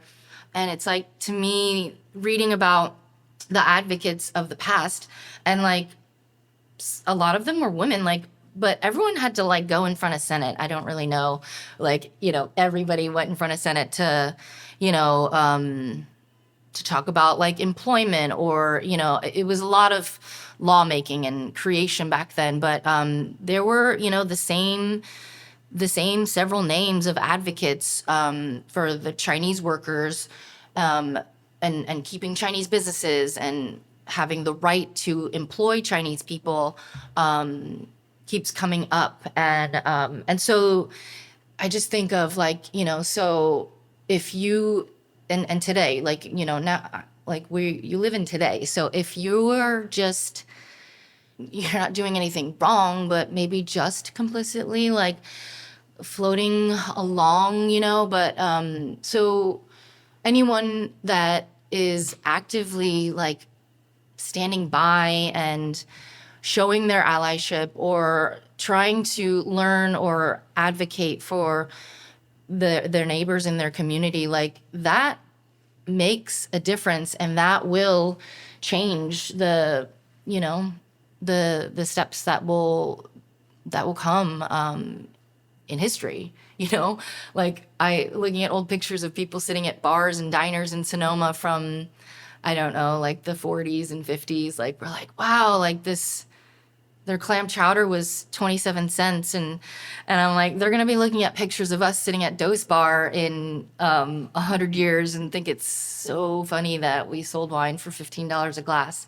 But what I mean is like your actions and your opinions and your words now to advocate for people, they really matter. And I don't know if people understand the weight of that, So being able to pour for the boomers is pretty cool. So yeah, like I guess when I think about oral history, it's also like the documentaries that I've watched. That there was the one in the Delta. It was called Voices of the Delta, and I started to be able to follow the routes of where the China camps were, and then where the Chinese people escaped to when it was getting violent, and being pushed out of their homes. But part of that was the route to the Delta. But they were able to set up through, because no matter what position the Chinese were able to, assimilate themselves to, maybe becoming like community business owners that had, local respect, but they still weren't able to own land or buy land. So the only way would either be through like, potentially, I believe, like a partnership with another white property owner, and then giving them money and having them sign it. But in Locke, they were able to establish, I think it was in the 1930s or 40s, their community. It was like a pretty, like they had a pretty big, like, spider web of communities out there. And then the generations of their children and children to come were all born in the Sacramento Delta area, like Locke and those other neighboring towns, and grew up with, their parents owning little groceries or Chinese restaurants. And it was pretty interesting to watch that movie. There was there's many older generation Chinese Americans that grew up there that are, that were telling their stories through the documentary. And then I got to meet one of them. She came, this really wonderful lady, but her family owned it was a market, and they sold a lot of Japanese and Chinese ingredients and like special products that came, that they were shipped to them. And I was like, I asked her, I was most curious about her grocery and the market. And I was like, how did you get it all the way out here in the Delta? It sounds like once a week they would drive their van to the city, to San Francisco. And San Francisco is just, I mean, I can see from all the way back in the 1800s, or before that, but receiving the amount of goods and it's just, and trading. So I wanted to know what was in her grocery. And so it was, they had patrons, both white and Asian. And then her parents, who spoke like broken English, but obviously enough to have a successful small market there. But they would also, this is the thing that returns too when you hear about immigrants, but how generous they are too, with very little. And then it's usually generosity through food. So her parents she said she always remembered Thanksgiving and Christmas. Her Chinese parents who never grew up with Thanksgiving or Christmas would prepare like dozens of turkeys and put them in, like she said, styrofoam ice boxes, and then big Christmas meals, like all these things they never ate, like stuffing. But then she said there would always be things like maybe sticky rice instead of regular rice, or Chinese sausage like added to the stuffing. Sounds delicious. All of that is amazing. Yeah. And then her immigrant parents would give them out to the elders in the neighboring communities, the white neighbors. This was for the white people, for the holidays that they just knew were old and alone. Yeah, that always comes up, no matter through the Chinese history, and anyone I ever meet that's an immigrant. But it's food that they want to give you when they have so little, and I do the same thing too. It's like my currency, and that's what tells you that. That for me, I'm just trying to convey that, like. That's my highest top tier form of telling you, like, I care about you and I want to make sure you're well and nourished. And I think every culture is that way. Yeah, it's care. No matter where they come from. Mm-hmm. Should we talk about this wine? Yeah. Yes. Yeah. So this is Jess Gow's Cali Cutie. Her old vine Zinfandel. This is delicious. Zinfandel, like Merlot, has had like just a bad rap too, and I'm loving it. But also getting the perspective of every winemaker. I feel like it's true that people like wine predominantly, or they'll be most interested about a wine because they care about the person behind it. And then each winemaker has their own personal experience of foods that influence their palate and their style and the wines they want to make. So to know that I don't know that any other dude that I know that makes wine here has thought this, like many things that I think about they've never thought.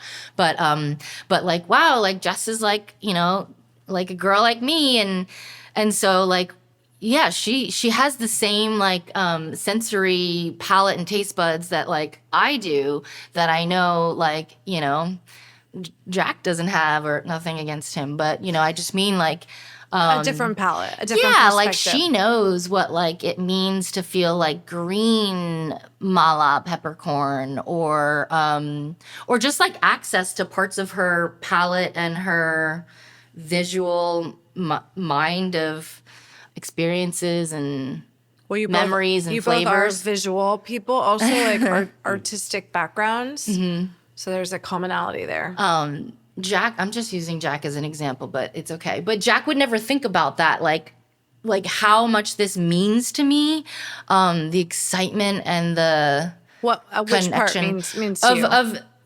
of knowing like a chick like me that makes wine with like some knowledge and sensory that like the next guy like Joe or whoever has never experienced, so like we kind of see things and taste things and understand things. That there's literally a Chinese sensibility to the winemaking. Just that I feel seen, and a lot of white people don't have that. Like they've never experienced that, of not feeling seen by someone that looks like them, because She wrote something really lovely that I would like to read, because I don't know, my curiosity always, I just want to know like about someone, and like what drives them or motivates them. But okay, so this is from Jess. She said, I grew up in Beijing, where wine simply wasn't part of daily culture. My relationship with it started later in New York through friends and shared bottles. During the pandemic, I decided to jump in, first working in the tasting room at Scribe and later in production at Dunham. Like many career switchers, I initially tried to credential my way into confidence, UC Davis, WSET diploma, holy shit. But what really stuck wasn't theory or technical language. It was farming and fermentation, and that felt familiar. I grew up with a deep, if unspoken, awareness of seasonality, cycles, and agriculture as something you participate in, not just consume. There's an old Chinese saying that not knowing the five grains is a kind of social illiteracy. That idea of being literate in land and process has shaped how I think about wine. Wine is still a white, male-dominated space. I don't experience that as a chip on my shoulder so much as an opportunity to bring a different way of seeing. I've also had generous mentors and wouldn't be here without them. It goes both ways. Winemaking is a team sport. The strongest teams are built from different strengths, not identical players. I didn't see many people who looked like me when I started and was fascinated to learn about Chinese history in Sonoma after a couple of years in. I hope that by showing up grounded in process, collaboration, and respect for place, more perspectives won't just feel welcome, but necessary, as they always were. Yeah. Oh, she says that the Zinfandel, this is 2 blocks from Swim Club, an old vine vineyard, and it was planted around the time of the Exclusion Act. So, like, her vines literally witnessed history, and she gets to make wine from that. I mean, they may have literally had Chinese workers. Right. Oh my God. Wow. There's a lot of vineyards like behind Swim Club. That have survived this whole time. Well, no, in general, but like, Yeah. but for her to have an old vine vineyard, It's crazy. I mean, yeah, I was saying this to you yesterday. So, it was just so I feel so lucky that it happened this way, that I took the vineyard in Lovell Valley. Again, I came here to make wine, and then it became, the history grabbed me. But I didn't, I wasn't planning on like taking that vineyard from Caleb in Lovell Valley, because it was cab, and I don't know. I always need like the emotional connection. And then once I heard that the patriarch of that family had passed away and he loved Napa Cab, it reminded me of my dad. So then I was like, wow. But who would have ever thought that I would end up beginning to learn about the history, and that Buena Vista is literally a stone's throw away. Lovell Valley is in Sonoma Valley, and actually Carneros, and a lot of people don't know. It feels like an isolated, secret paradise. But Buena Vista and Agustin Harasti, like he was one of the most important advocates for employing the Chinese. And so there was a big China camp over there, a stone's throw away from the vineyard I just happened to take. And then I, through reading it and unfolding, revealing itself, I kept coming across the quotes and little excerpts. It's always just a few sentences. But that Attila. Oh, so it was a journalist. Also, like, props to all these people that wrote this stuff back then and had the mindset to think to do that. But it was the journalist, and this piece keeps coming up, that they saw Attila Harasti working 30 Chinese workers in Lovell Valley on a steep hill. I think they were planting an orchard. And maybe not vines, but and Lovell Valley is not big. It's only like, I think, I don't know, like maybe 2.5 miles long, and like half that wide, but it still is like has hundreds of acres surrounding it, like kind of secluding it and keeping it a little protective and secreted. But it's kind of at the beginning of the Mayacamas and on the other side, the San Pablo Bay. It's not big, and I know there's a Level Valley map that my friend Julian is going to show me soon, or I'm sure we'll find. But I was like, wow. So does that mean like my vineyard? And I also used to live right there in Level Valley on a ranch a few steps away from the vineyard. But just thinking that the Chinese worked there, they cultivated there, I'm cultivating there. It's more than just, like the vineyard was always like a beautiful sanctuary for me in Shumai, but then it's actually, it's unmarked graves, it's untold memorials, it's if we're also including the natives, but the Chinese workers that were pruning vines and doing the same tasks that I'm doing, like sat down on the ground and ate lunch there. But I guess I could have also had another vineyard somewhere in Sonoma, and the same could be true, because they worked. I mean, I spent so much time in this building, and Atu was here with a lot of them. I spend most days also at the Scribe Hacienda, where there was also a big China camp. Didn't you find porcelain pieces or? Yeah, I have a few. What do they look like? Like little blue and white. I have a little blue and white God. piece, and then I have one that is more like kind of I don't know if it's Mexican pottery or just like a terracotta. And did you ever piece. show like a self-proclaimed historian or the historical society or No. But that's not contemporary. Oh yeah, they're old. They're like little fragments. I want to see them. Yeah. Yeah, well, the Historical Society has found, or maybe it was Andrew that found, somebody found opium pipes and bottles because they are displayed at the museum. Yeah, I know Andrew's found artifacts. I'm not sure if it was those. He's found like arrowheads. What? Yeah.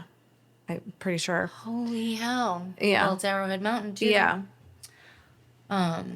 Yeah, I've seen the opium pipes and the opium bottles, but it's incredible. Yeah, so I also want to I've come across so many beautiful. I mean, I can't keep these. I'm not gonna gatekeep. So on my website, I'm gonna like create a whole portfolio of all these incredible photos and posters and. Even the posters that are hard to, or the images that are hard to see, mostly like propaganda posters, but like it's just so beautiful. Oh my God, you have to look right now. Wow. This is in San Francisco. That's incredible. Here, I think this is the one with a bunch of, yeah, look. Oh my God. But Super cool. how they got all of these, oh man. I feel like I've said this already a bunch of times, but I feel like this is definitely only part one. I'll probably badger you to let me talk more about all things historic and Sonoman, and because, well, this is not an exhaustive recounting of actually, I mean, there's just so much. And I want to, be specific about that because, and it's a really hard topic to find really accurate and thorough sources on. But it happens. Like, I feel like this is the most exciting and fascinating and important project.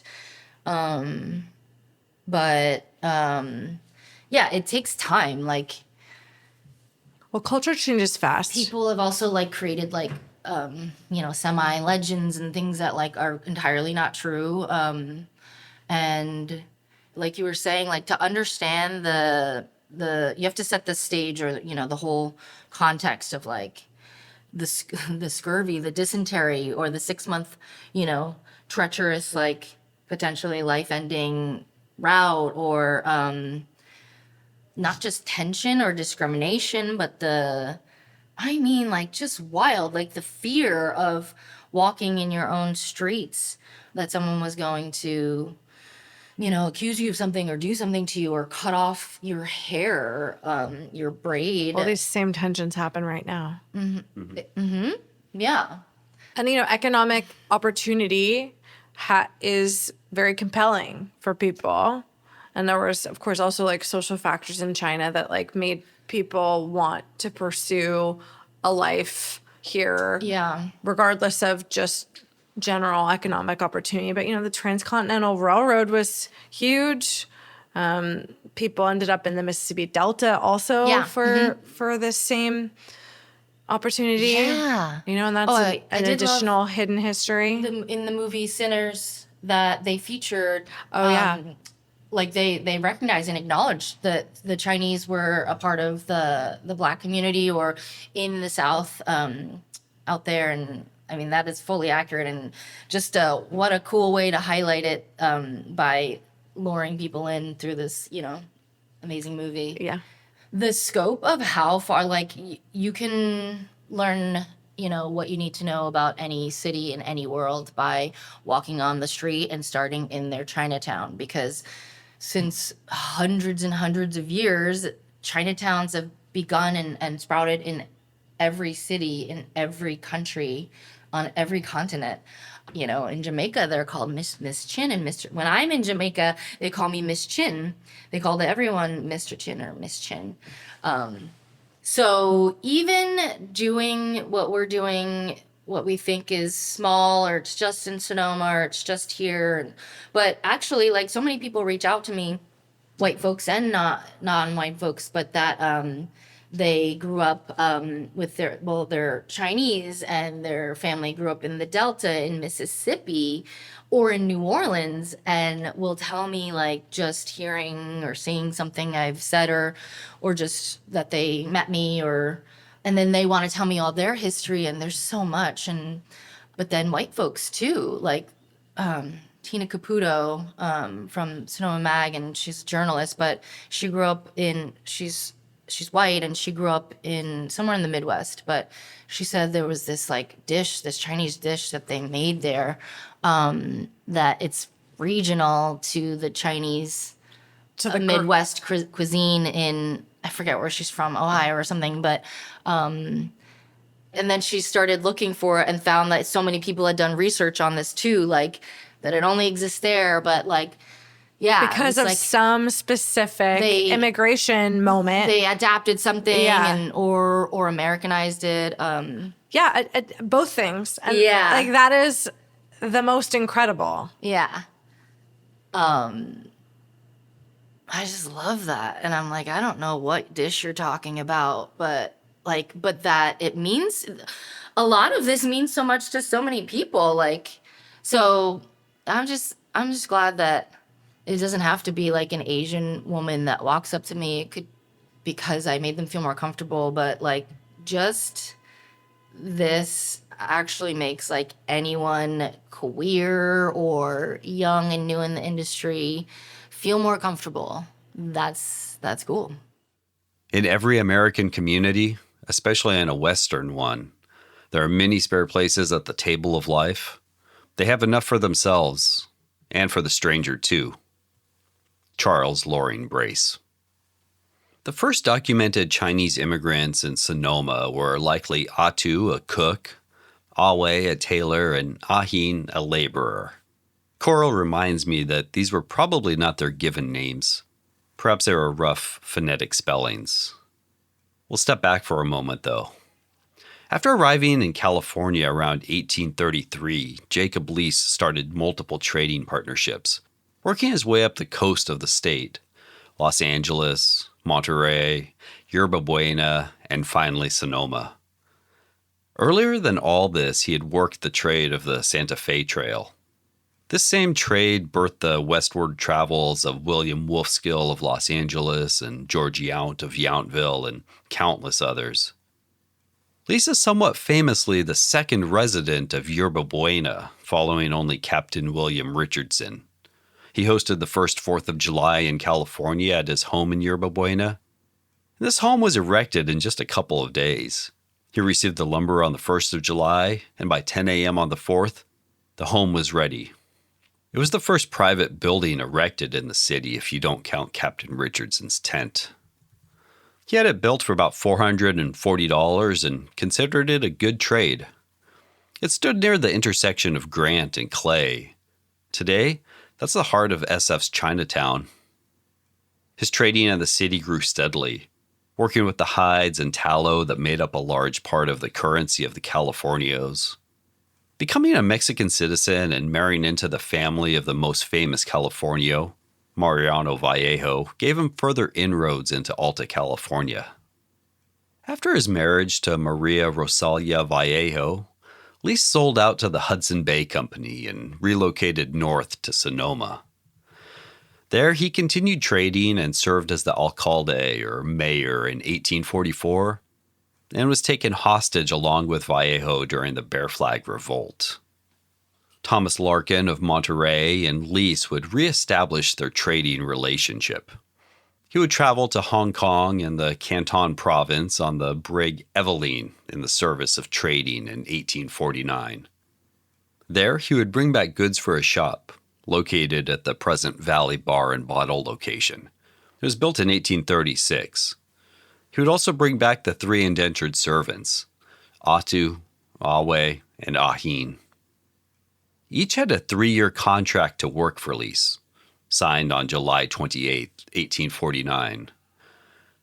Quote, "And to the said Awe that be his survivors or substitutes shall and will afford him a passage in the above-mentioned vessel to the west coast of America, and shall and will as soon as he shall have entered on such work or trade of a tailor, as foresaid furnish and provide him with lodgings and suitable provisions, and food for and during the said space or period of 3 years, and that the said Awe is to be paid for his work at the rate of $15 per month, payable monthly in the due."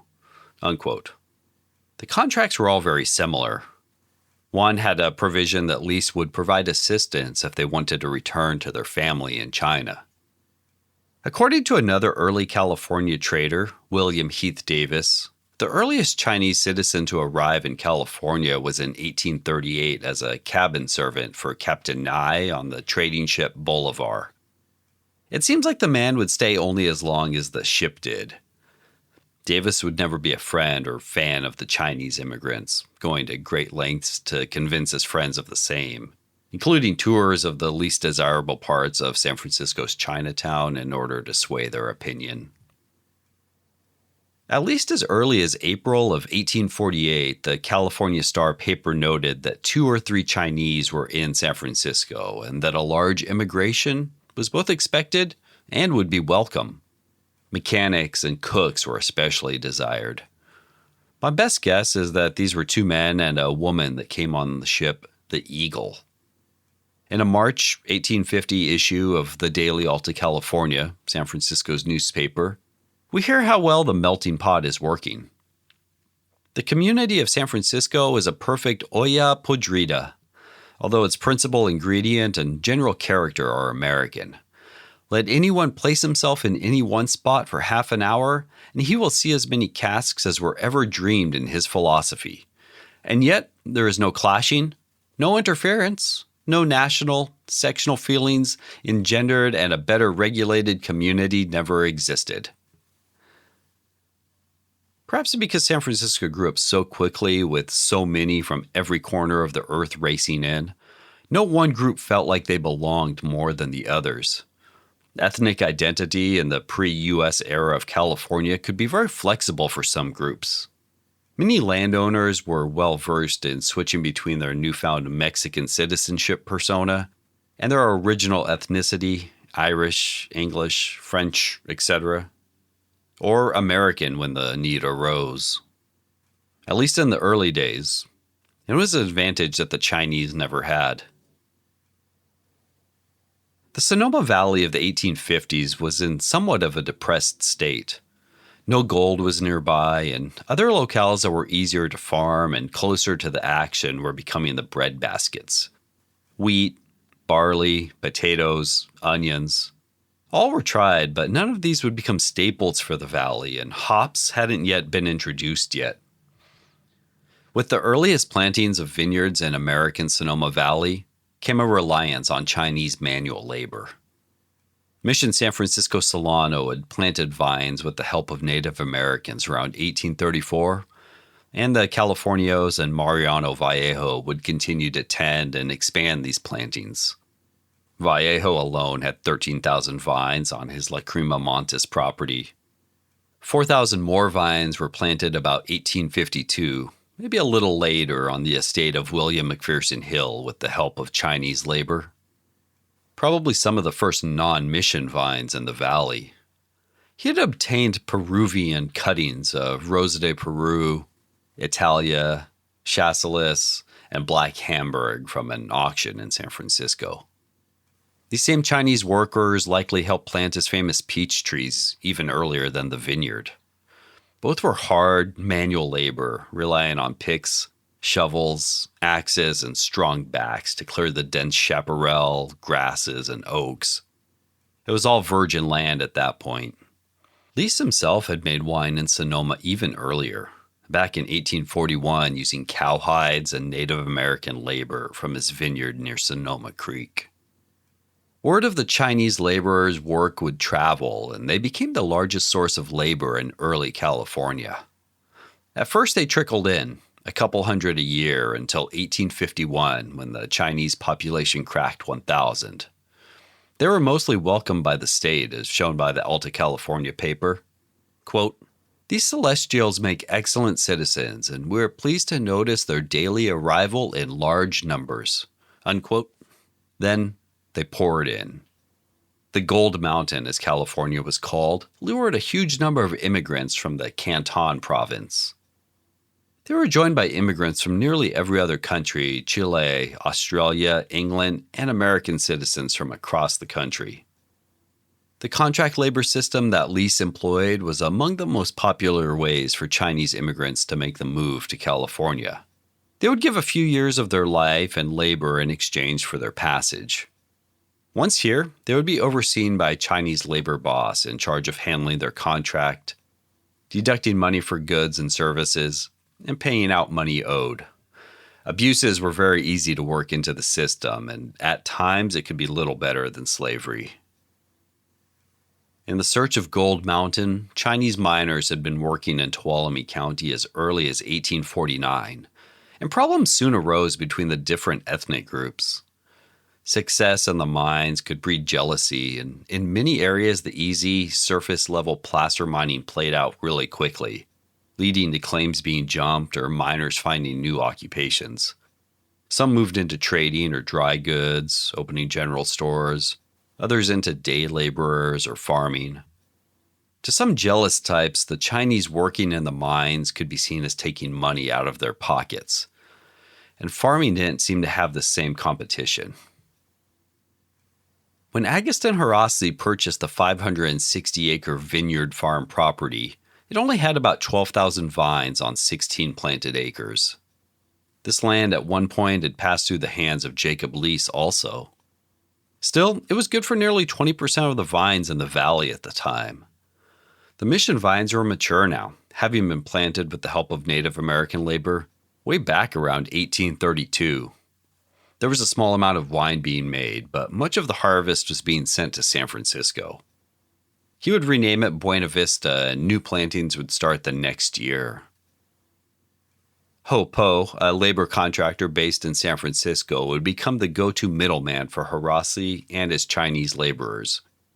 Ho Po was seemingly able to supply as many men as needed from San Francisco, and 100 workers would arrive in Sonoma within a couple months. The work started immediately. The China cabins would be erected near some oaks to the east of one of the mission vineyards to provide shelter. Rooted cuttings would start going in also. Ho Po's Chinese workers put 14,000 vines in the ground that first year. Plantings would continue nearly endlessly for the next 5+ years. About 60,000 in 1857, 70,000 vines in 1860, 135,000 in 1861. There are around 50,000 Chinese in California by now. 1,200 as farm workers like Buena Vista employed. The vast majority, though, about 30,000, were involved in mining, and another 17,000 as domestic workers, the rest in miscellaneous trades. A visitor in 1863 saw 30 Chinese workers grubbing out hillside oaks, madrone, and chaparral on a steep, south-facing hill of the Lavelle Valley. The work was overseen by Augustine's son, Attila. Augustine had recently returned from Europe with new ideas for planting his vines. For his Chinese workers, it meant even more work, and hard work. 2,000 vines per acre would now be planted instead of the 680. A Chambertin planting system, combined with the low Spanish way of planting, was now the example of how his vineyard should be. Quote, "After several experiments, made on a large scale with vines pruned high and staked, and with vines pruned close to the ground, we've become convinced that low pruning close to the ground is the better mode in California. It gives better grapes and ripens them a fortnight sooner. In consequence of these experiments, I left off some years ago high pruning and staking. My travels in Europe have proved to me the correctness of my experiments. There is but one view, that the closer you can keep the grapes to the ground, the better they are. It would not do, however, to let the bunches lie on the ground, as the summer rains would rot them. But in California and the south of Spain, the grapes may and do lie on the ground, and on that account are sweeter." Unquote. Because of all the interplanting, 3.5 to 4.5 feet between vines would clog up the plowing lanes with canes, making it difficult for men, let alone horses, to get through, and require more handwork by his vineyard crew. The valley had been expanding around Buena Vista, and there were 50 growers with a combined 2,000 acres in Sonoma Valley by the time the planting slowed. Even harder and more dangerous work was being accomplished by Hopo's workmen for Herasti. The tunnels, famous now. One dug 100 feet back, the other 140 feet, each 7 feet high and 14 feet wide. They quarried the rock and gravel as they dug, and much of the stone would be put to good use in constructing a new winery. Later tunnels would be dug also, planned for 26 feet wide, 13 feet high, and an incredible 300 feet deep. But they didn't quite make it all the way. The miners hit a solid block of quartz and could go no further. They would be sturdy, though, and able to survive the 1906 earthquake. Herasti noted his Chinese workers were making $8 a month, while the white men would get $30. When the vines came into bearing, he would rely on the Chinese workers for harvesting. The vines planted low to the ground in the old Spanish style were harder on the body to pick and took longer than later forms of vine training. It was the same form of low-trained bush vines that had Native American workers stooping over to harvest them 75 years earlier. Still, the average Chinese worker could pick around 1,500 pounds each day despite bending over or crouching down for every single cluster. Back-breaking work. All that stone went to build a mostly gravity-fed 3-story winery, built into the side of a steep hill. Grapes from the 50-pound lugs were dumped into a wagon that would haul them to the top level. From there, they would go through crushers and down through trapdoors into redwood tanks. Alongside those redwood tanks, you would likely find more Chinese workers filling champagne bottles, corking and wiring them, or filling bottles of still wines. 750 bottles a day on average. In 1864, Buena Vista Viticultural Society was making 100,000 gallons of wine and 5,000 gallons of brandy, all worth around $135,000. 100 Chinese workers were still employed year-round. There was always something to do on the ranch or Herasti's other properties.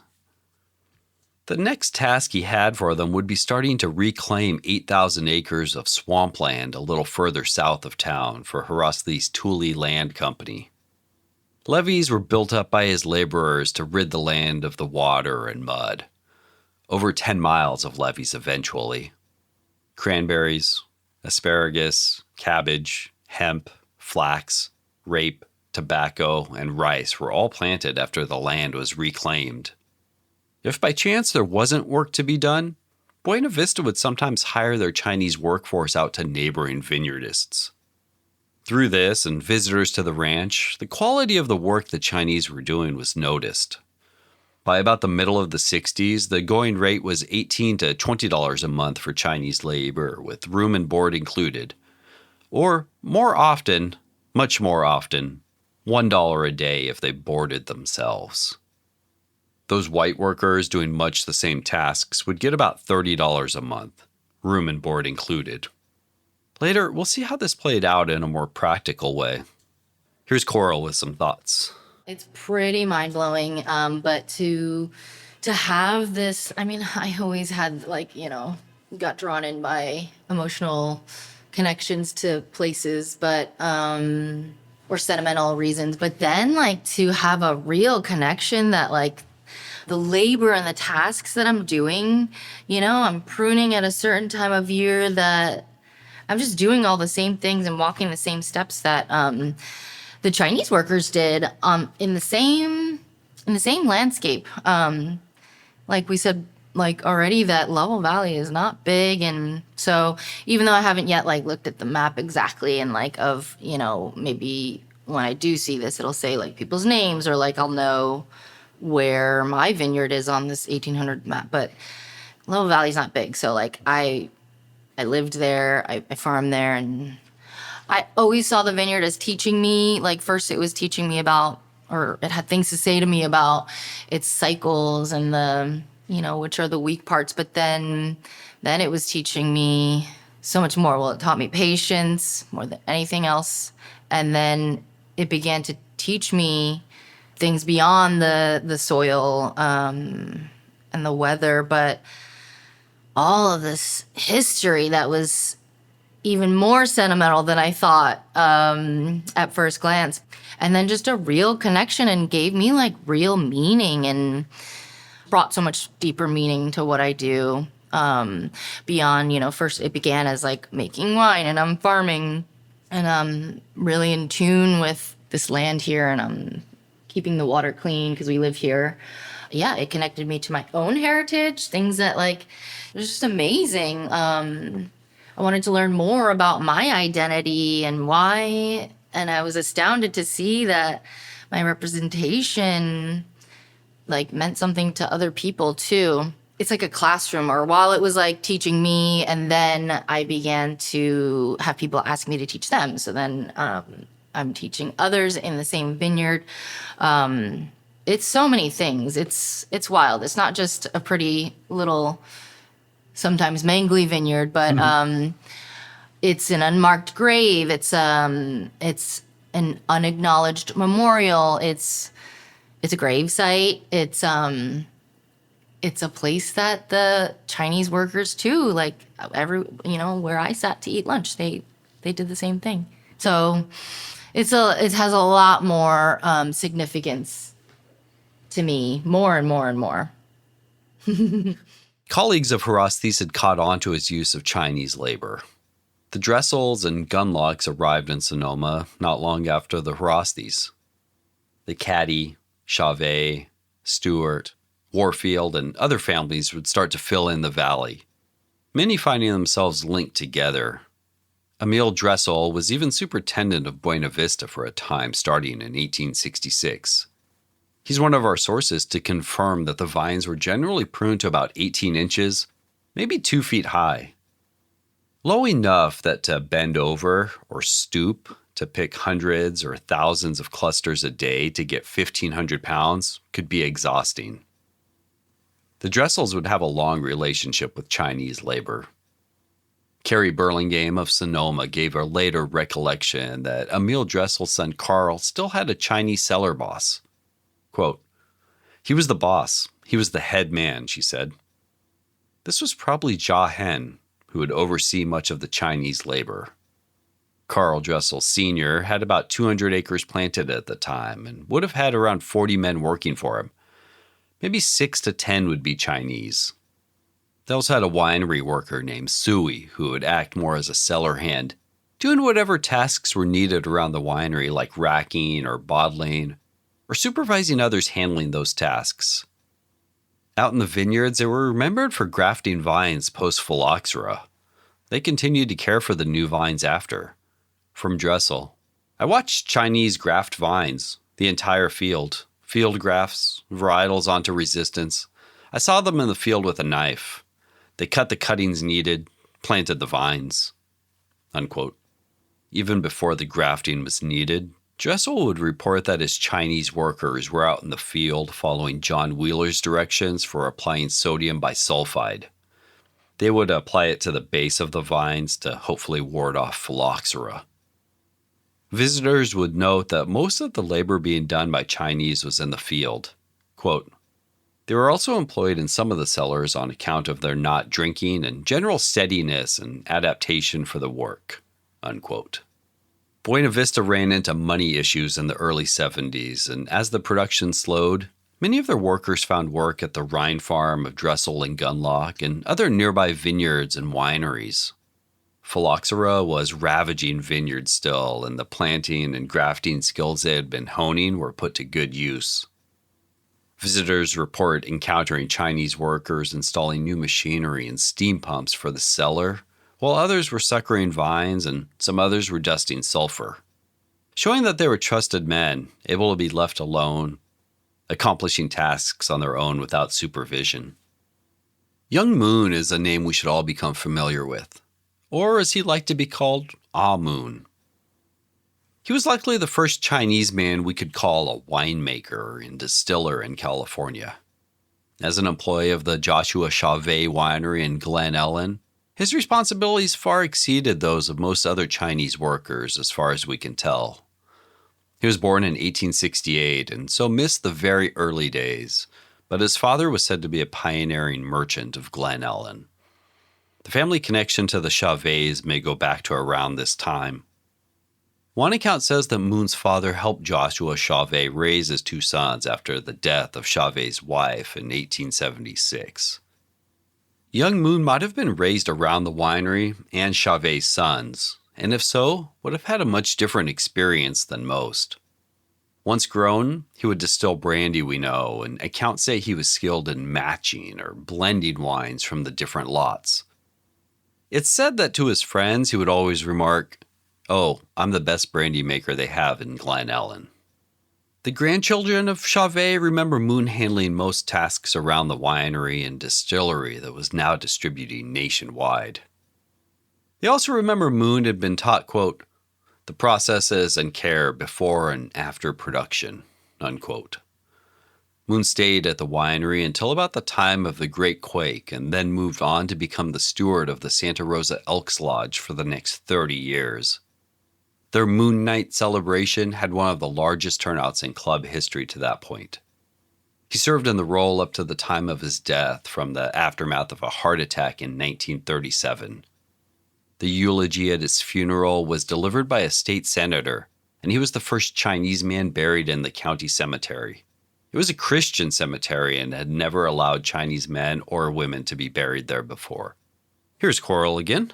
The first thing that I always think about is just how incredible it is that the Chinese folks in the 1800s, whether it was mid to late or anywhere in between, but learned to assimilate to a new culture in a strange land, and then also learned English, and then became so savvy to either have their own businesses, like laundromats mostly, but also that became in charge of teams or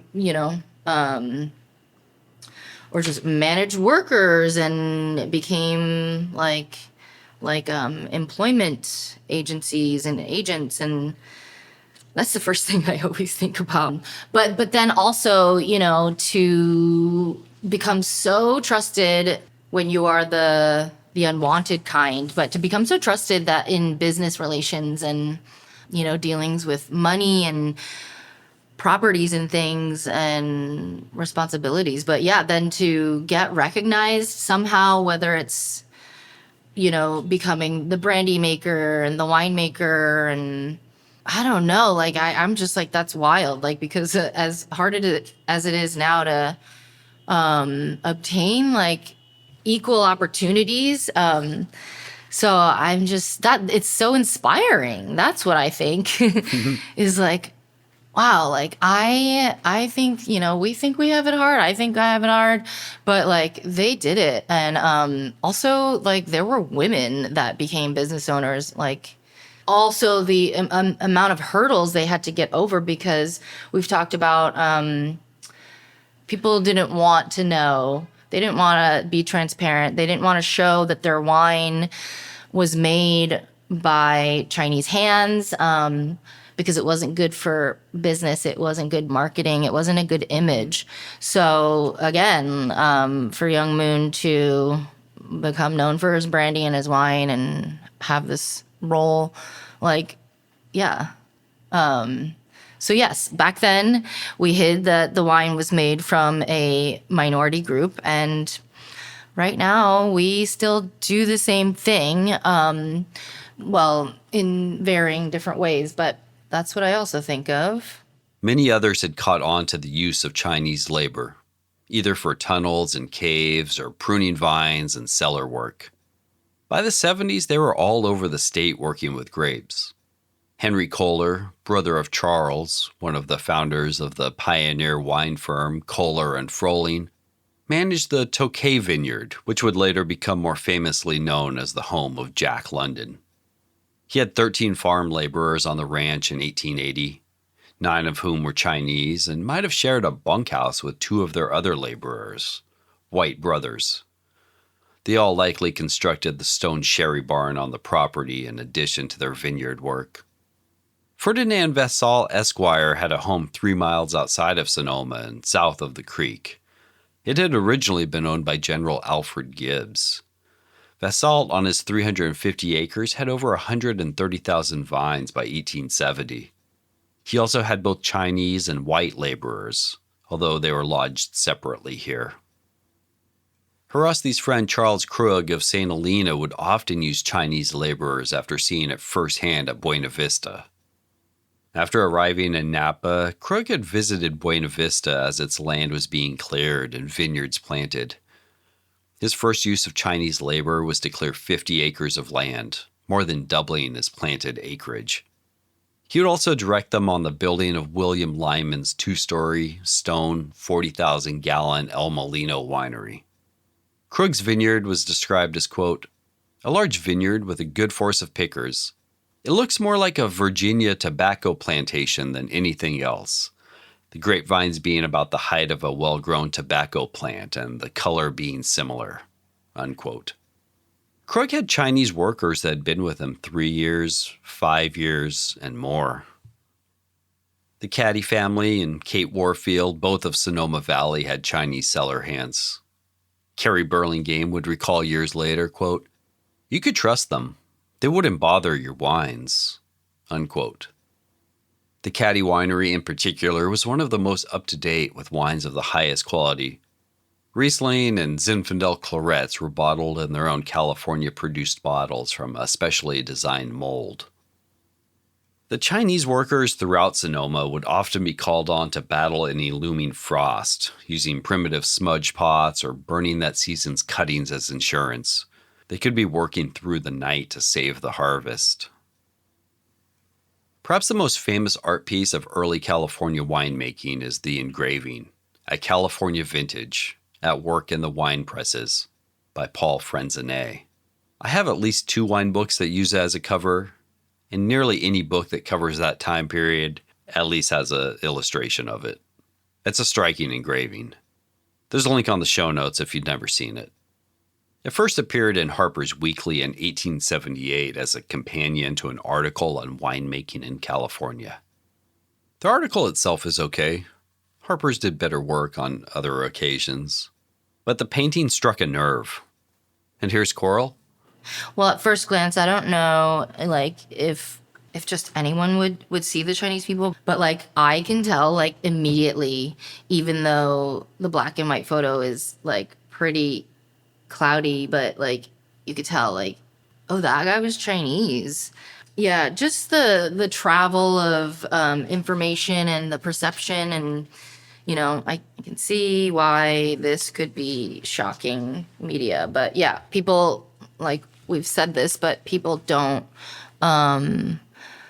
Yeah, people didn't want to see that their wine was made by Chinese people, that their feet are in the grape tanks, like that. Honestly, like the majority of the people that are actually doing all the work are the Chinese people.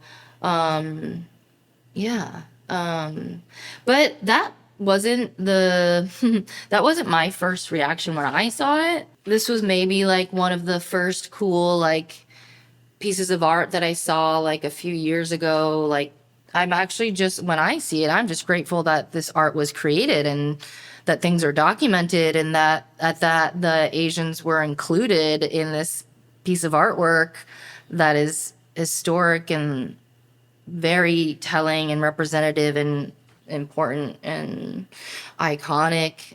Because of the Chinese foot-treading grapes, the artwork and the industry at large would receive a huge amount of blowback. It revived feelings in people that most probably thought were dealt with.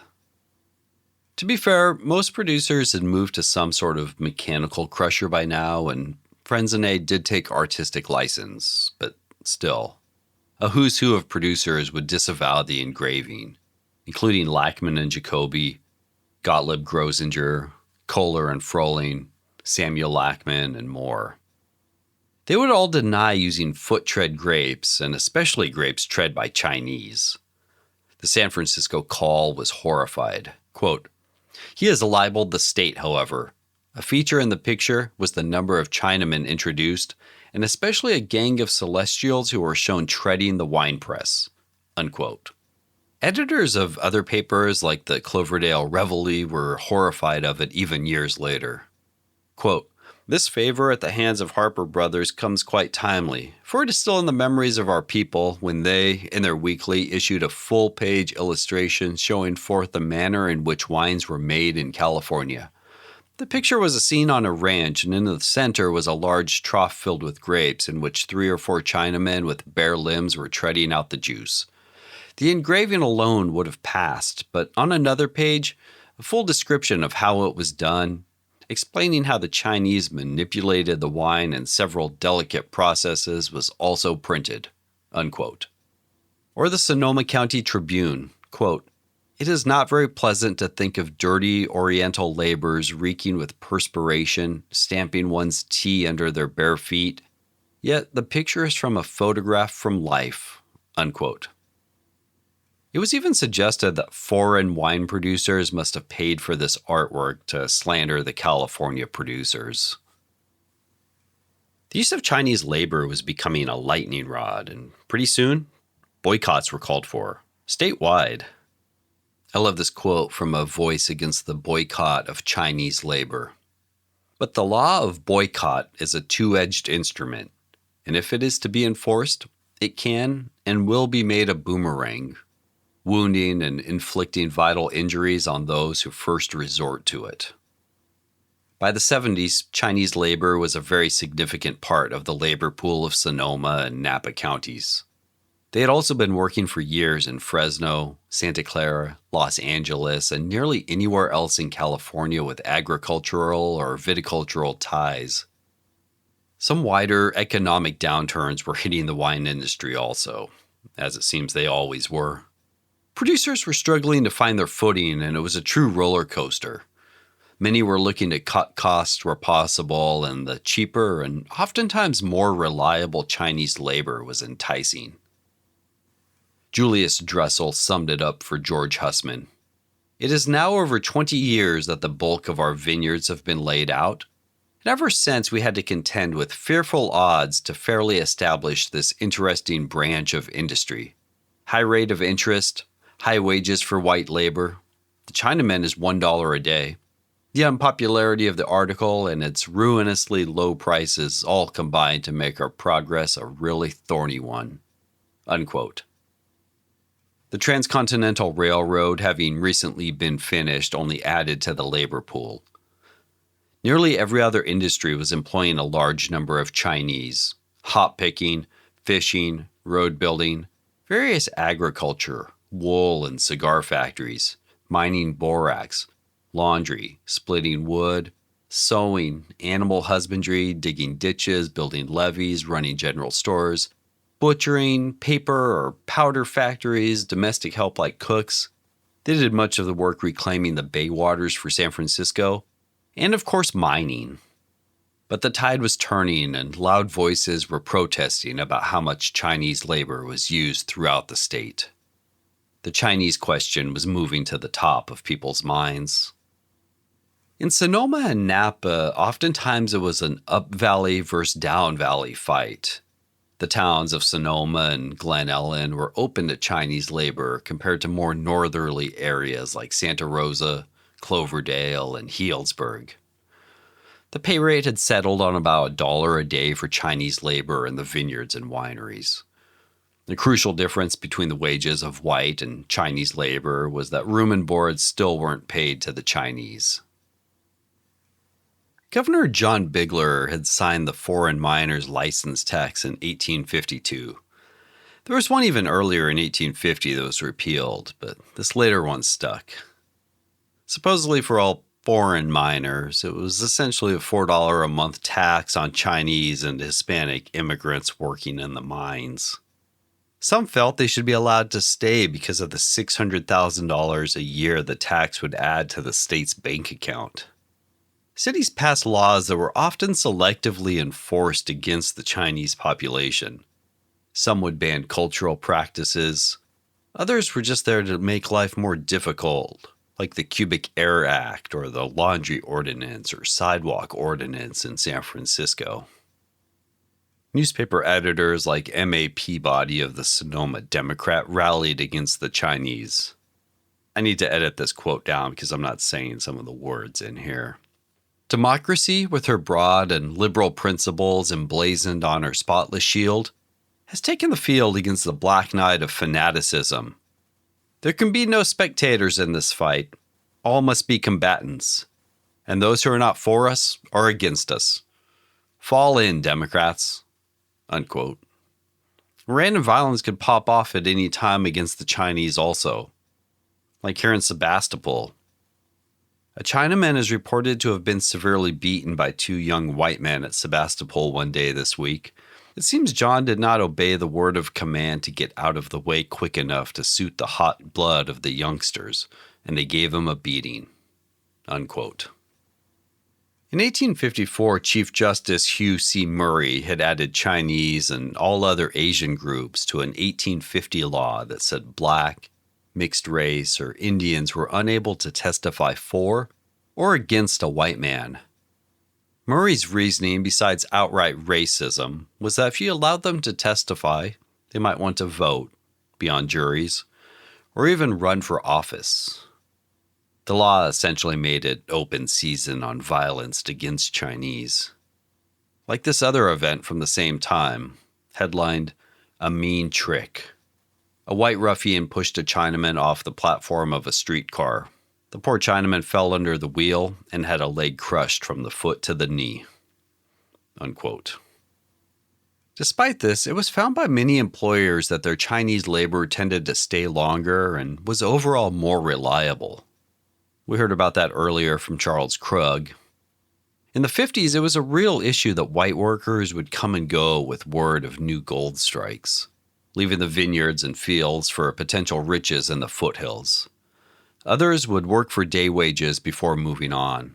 It was a common complaint that white laborers might not show up to work when the crop was fully ripe, wasting days and putting the quality of the crop and the farmer's income in danger.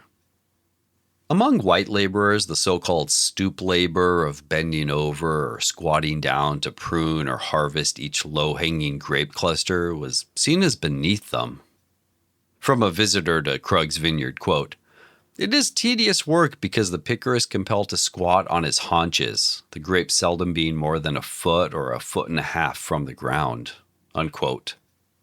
Some, like Harasi, had been defending Chinese workers all along.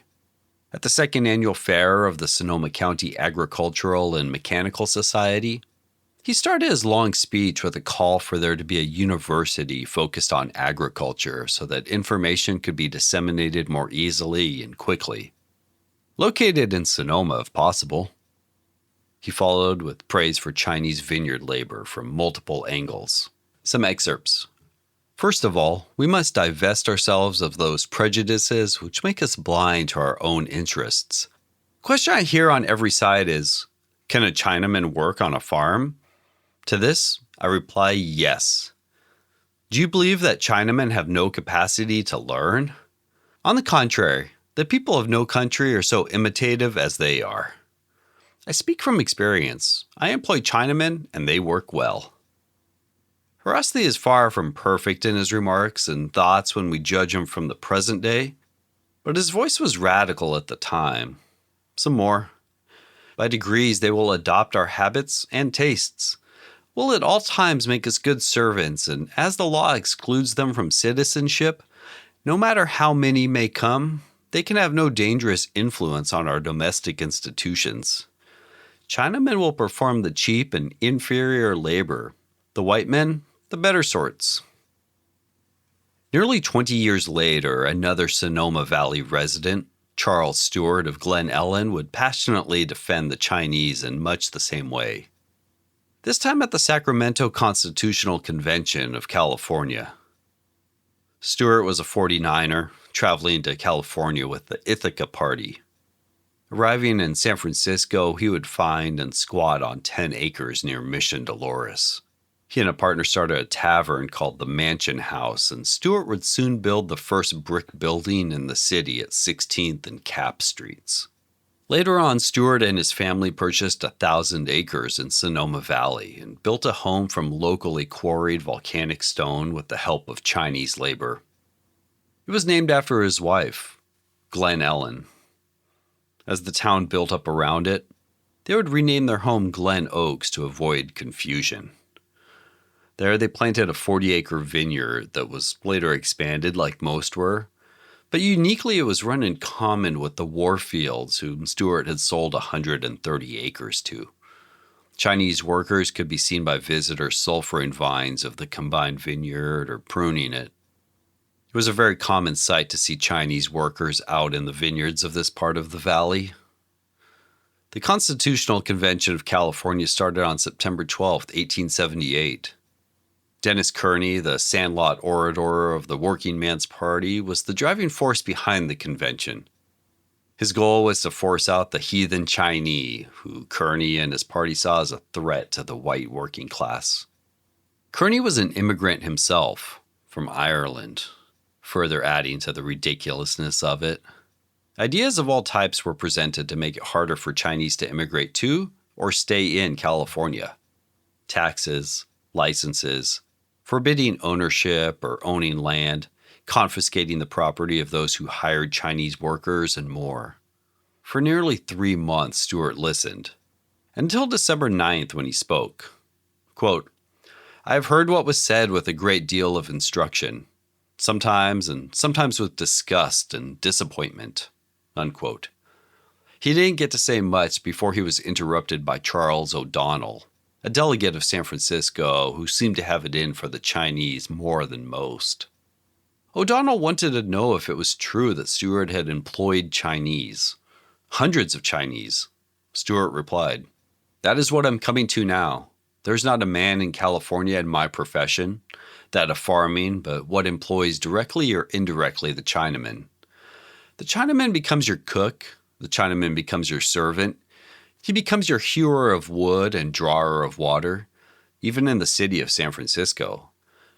White men, we have plenty of here. We have thousands and tens of thousands of white men traveling the state and the United States. Voluntary idlers, not involuntary. We have a class of so-called white laborers that have never worked, never intend to work, and never will work." Unquote. Stewart, like Horasli, wasn't immune from the general and casual racism of his day, but still defended that the Chinese should be allowed to stay, work, and build lives for themselves here. Quote, "I believe one white man is worth 2 Chinamen, that one Chinaman is worth 2 black men, and the one black man is worth 2 white tramps. That is, for labor. It is a well-known fact that in all nature, both animate and inanimate, both animal and every other kind, that the weak fall under the march of the strong. That is a well-settled fact in all governmental philosophy, that the weak fall under the strong. The black man has faded away, and the Chinaman takes his place as a laborer. He is, for a day, and gone. The idea of the Chinaman or the Chinese Empire overthrowing the Anglo-Saxon race is preposterous." Unquote. General Howard of Los Angeles was perhaps the only man that gave Stewart anything at all at the convention. And that was just an extra 10 minutes of speaking time for the plucky Stewart. Howard's words, not mine. Again from Stewart. "I oppose this article, and I hope every section of it will be stricken out. Such savage monstrosity has never been penned by man. Is it for Christian men in this enlightened age, and only for California, to commit this unnatural act of attempting the destruction, by starvation or otherwise, of over 100,000 men? Is there anything to be conceived more horrible or more savage?" Unquote. Stewart continued, and you can really see all the branches of industry the Chinese were involved in. There were likely many more. You feel like he's only listing off the Sonoma Valley ones, or the county ones here. Quote, "These men, after being invited to our shores, after building our railroads, clearing our farms, reclaiming over 1 million acres of our swamp and overflowed land, planting our vineyards and our orchards, reaping the crops of the small and needy farmers, gathering our fruits and berries, digging and sacking our potatoes, supplying our markets with the smaller kinds of fish from the sea, manufacturing our woolen and other goods, cleaning up the tailings of our hydraulic mines, scraping the bedrock of our exhausted mining claims, and relieving most of the householders in the state of the household drudgery, which would be imposed upon our wives and daughters, thus contributing to our happiness and true prosperity." Unquote. Stewart's pleas did nothing to stop the changes from going into effect. He was the only one out of 157 delegates to speak up and defend the Chinese in any way. Most of the laws that would go into effect from the convention, like barring the hiring of Chinese labor, would later be deemed unconstitutional, but would set the stage for the Chinese Exclusion Act to follow. Chester A. Arthur would sign the Exclusion Act into law in 1882, outlawing Chinese immigration for 10 years. It was the first immigration law specifically targeting one ethnic group. The Chinese laboring workforce was the main target. Teachers, diplomats, and some other professions were given a pass, in theory, but still had to obtain special documents and convince the government that they weren't in fact laborers. The year before, another pioneer vineyardist, John Hill, William McPherson Hill's father, defended the Chinese to a U.S. Senate committee, under oath, testifying that the wine-growing industry of the Sonoma Valley would be nearly impossible to sustain without Chinese labor. Question: Do you employ Chinese labor? Answer: Yes, sir. Question: Please state what kind of laborers they have made as to their honesty, integrity, and habits. Answer: I have found them from experience to be temperate, industrious, honest, and good laborers, creating no trouble whatsoever. Question: Is it common practice to employ Chinese in that business, fruit raising? Answer: I think in my neighborhood there must be some 500 Chinamen employed. It is principally a vine-growing district. Question: They are engaged then largely in cultivating the grape for the farmers? Answer: Yes, sir. Question: Could you get white labor to do that? Answer: I do not think we could. I think it is one of the industrial resources of the country that would have to be abandoned if it depended on white labor. There are certain seasons of the year when a large ascension to the ordinary number of hands is required, when the crop is ripening, and I do not think that white men could be got on the spur of the moment to do that work. Question: What is the sentiment of the people generally, your neighbors and the people of Sonoma County with whom you come in contact in reference to Chinese labor?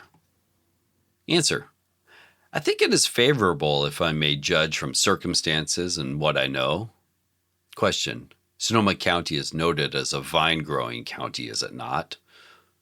Answer: The immediate district where I reside is strictly vine-growing. Question: Is that Sonoma Valley? Answer: Sonoma Valley. I believe if it was not for the Chinese labor, that business would have to be abandoned and hundreds of people would be entirely ruined. Question: Vine growing is then a vital interest to those people? A permanent interest? Answer: Exclusively almost in that locality. So a part I left out of that exchange, and what the man asking the questions was trying to get at least in part, was how the Sonoma Valley felt about Chinese laborers and the men who employed them. Hill's son had run for Senate and won, receiving, on Hill's recollection, 2,700 or 2,800 of 3,300 votes, despite employing Chinese labor. This is an amazing snapshot of how the residents of the Sonoma Valley viewed the Chinese question. They were obviously very open and friendly to the use of Chinese labor and the men who employed them.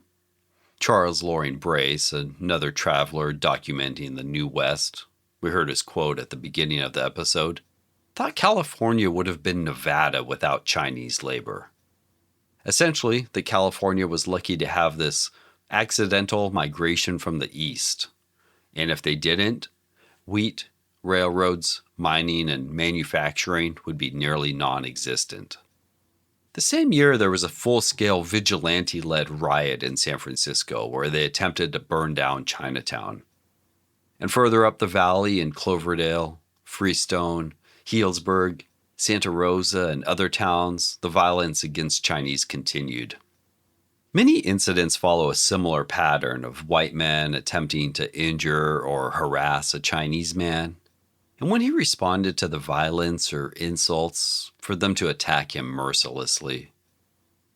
The Healdsburg Enterprise printed many stories around this time condemning Chinese labor and workers and supporting the anti-Chinese Working Man's Party, calling Chinese unclean, non-Christian, opium smokers, and more. The San Francisco Call would go so far as to mention in 1877 about Healdsburg, and here it may be said that Chinamen as laborers are almost unknown in this section. And there were very few others other than at John Chambaud's winery.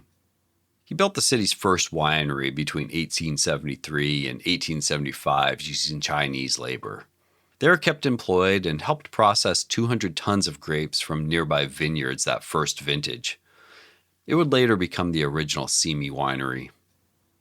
From a few news accounts, you can tell the callousness and inhuman way the Chinese were written about in the mainstream papers.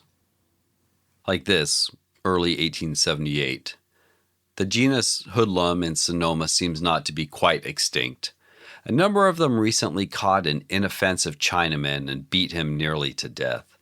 The Chinaman's cries attracted the attention of some passerby, but before they had time to come up, the ruffians escaped. The next year, the local Santa Rosa branch of the Working Man's Party brought violence directly to the Chinese and the wine trade. After being run off from stoning Chinese homes and attempting to topple them, a group of party members reassembled and hatched competing plans for burning down the large Lackman and Jacoby winery at about Donahue and 8th Streets. This was one of the largest wine houses in the U.S. at the time.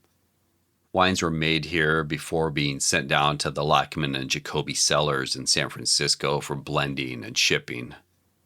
The party knew at least 6 Chinese men worked at the winery and suspected there were many more. Once night had fallen, they drilled into the walls and inserted candles wrapped in oil-soaked rags. The oil they stole from the nearby church. Candles were lit and the men made their way quickly back to the Working Man's Hall. The winery was only saved when a fire alarm went off and gathered a crowd to extinguish it. A couple weeks later, another and more successful attempt was made when a man broke a window and crawled into the deserted winery and spread sawdust across the floor and again set fire to the winery. This time the plan worked. The winery might have actually been taken over by Isaac de Turck in the weeks between the first and second attempts. De Turck would rebuild it into what would become his famous brick winery. Again, we'll see the ridiculousness in action because de Turck thought the Chinese were too well entrenched and comfortable and resented the fact that they had become successful and risen above doing only domestic work. Boycotts of Chinese labor in any business they owned were happening around the state. Sacramento was especially aggressive in its anti-Chinese association, and the Sonoma Democrat worried that they would be invaded by Chinese displaced from Sacramento. Quote, "We do not want the expelled Chinese population of other cities, or any part of it, to come here. We have too many of this class already." Unquote. By January of 1886, Healdsburg, Cloverdale, Petaluma, and Santa Rosa were all developing anti-Chinese leagues. In Santa Rosa, it was the working man's slogan, "The Chinese must go." Sebastopol, "We mean business." Meanwhile, Cloverdale simply gave the Chinese 2 weeks to leave town. In Bloomfield, the boycott was especially harsh. Chinese were denied housing, purchasing, or renting. Wells were poisoned. They were fired from long-held jobs and given 3 days to depart. Those that remained during the boycotts usually found themselves barely scraping by, unemployed and unhoused, oftentimes foraging for food and eating roots, weeds, leaves, or wild fruits to survive. At an 1886 grape growers meeting, the always enlightened John T. Doyle would condemn the boycotts. And over time, they would lose steam altogether. The Chinese labor was still needed. It wasn't as cheap anymore, but it was good. Their businesses were also needed.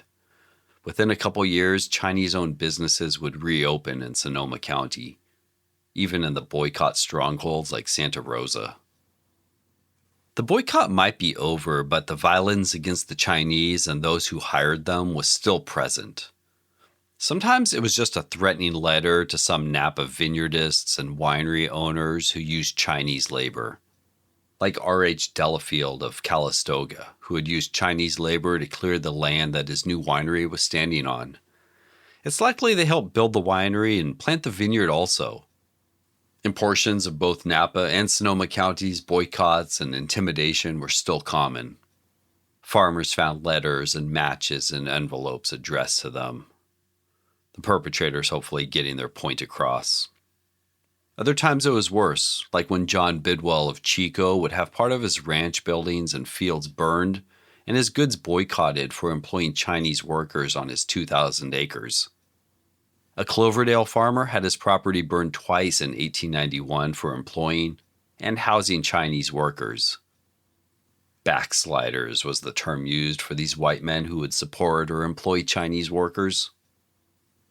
It could even get worse. Outright violence against the Chinese vineyard workers could happen, like when a mob of 6 white men attacked the Chinese grape pickers of R.H. Metzler's ranch near Fresno. It was September of 1893 in the middle of harvest. As the mob approached, the Chinese men were told to leave their bunkhouse, and when none would, the mob shot holes through the house, luckily not hitting anyone. The mob then tore the house down to the ground and savagely beat 3 of the Chinese workers. They marched these and the others as far as the men could make it before 2 of the injured Chinese men collapsed in the Butler vineyard, and the white mob ran away into the darkness. The Chinese did continue to have some defenders. Reverend A.W. Loomis wrote multiple articles describing the Chinese plight in California, encouraging California farmers to hire more Chinese workers based on their skills. He had lived in China previously and considered them, quote, "the best farmers in the world," unquote. His work is especially informative, not for the depth, but for the width of it, showing snapshots of Chinese laboring in almost all industries and painting some picture of their downtime and seeing details others had missed.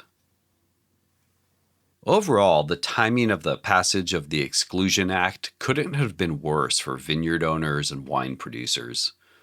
The early 80s saw a huge amount of plantings in the state, over 100,000 acres, and the vines were just now coming online. Some Chinese would return to China, but many families had been here nearly 30 years already and chose to stay, despite being forced out of homes or towns and having jobs taken away.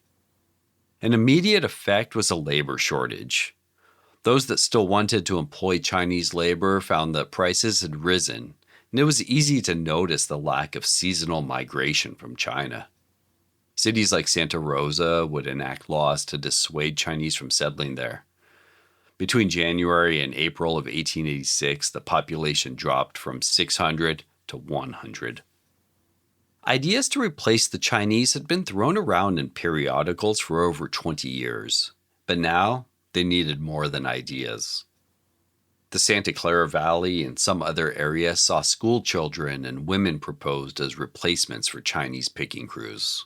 Quote, "The orchardists of Santa Clara Valley are experimenting with the labor of school children in gathering their fruit.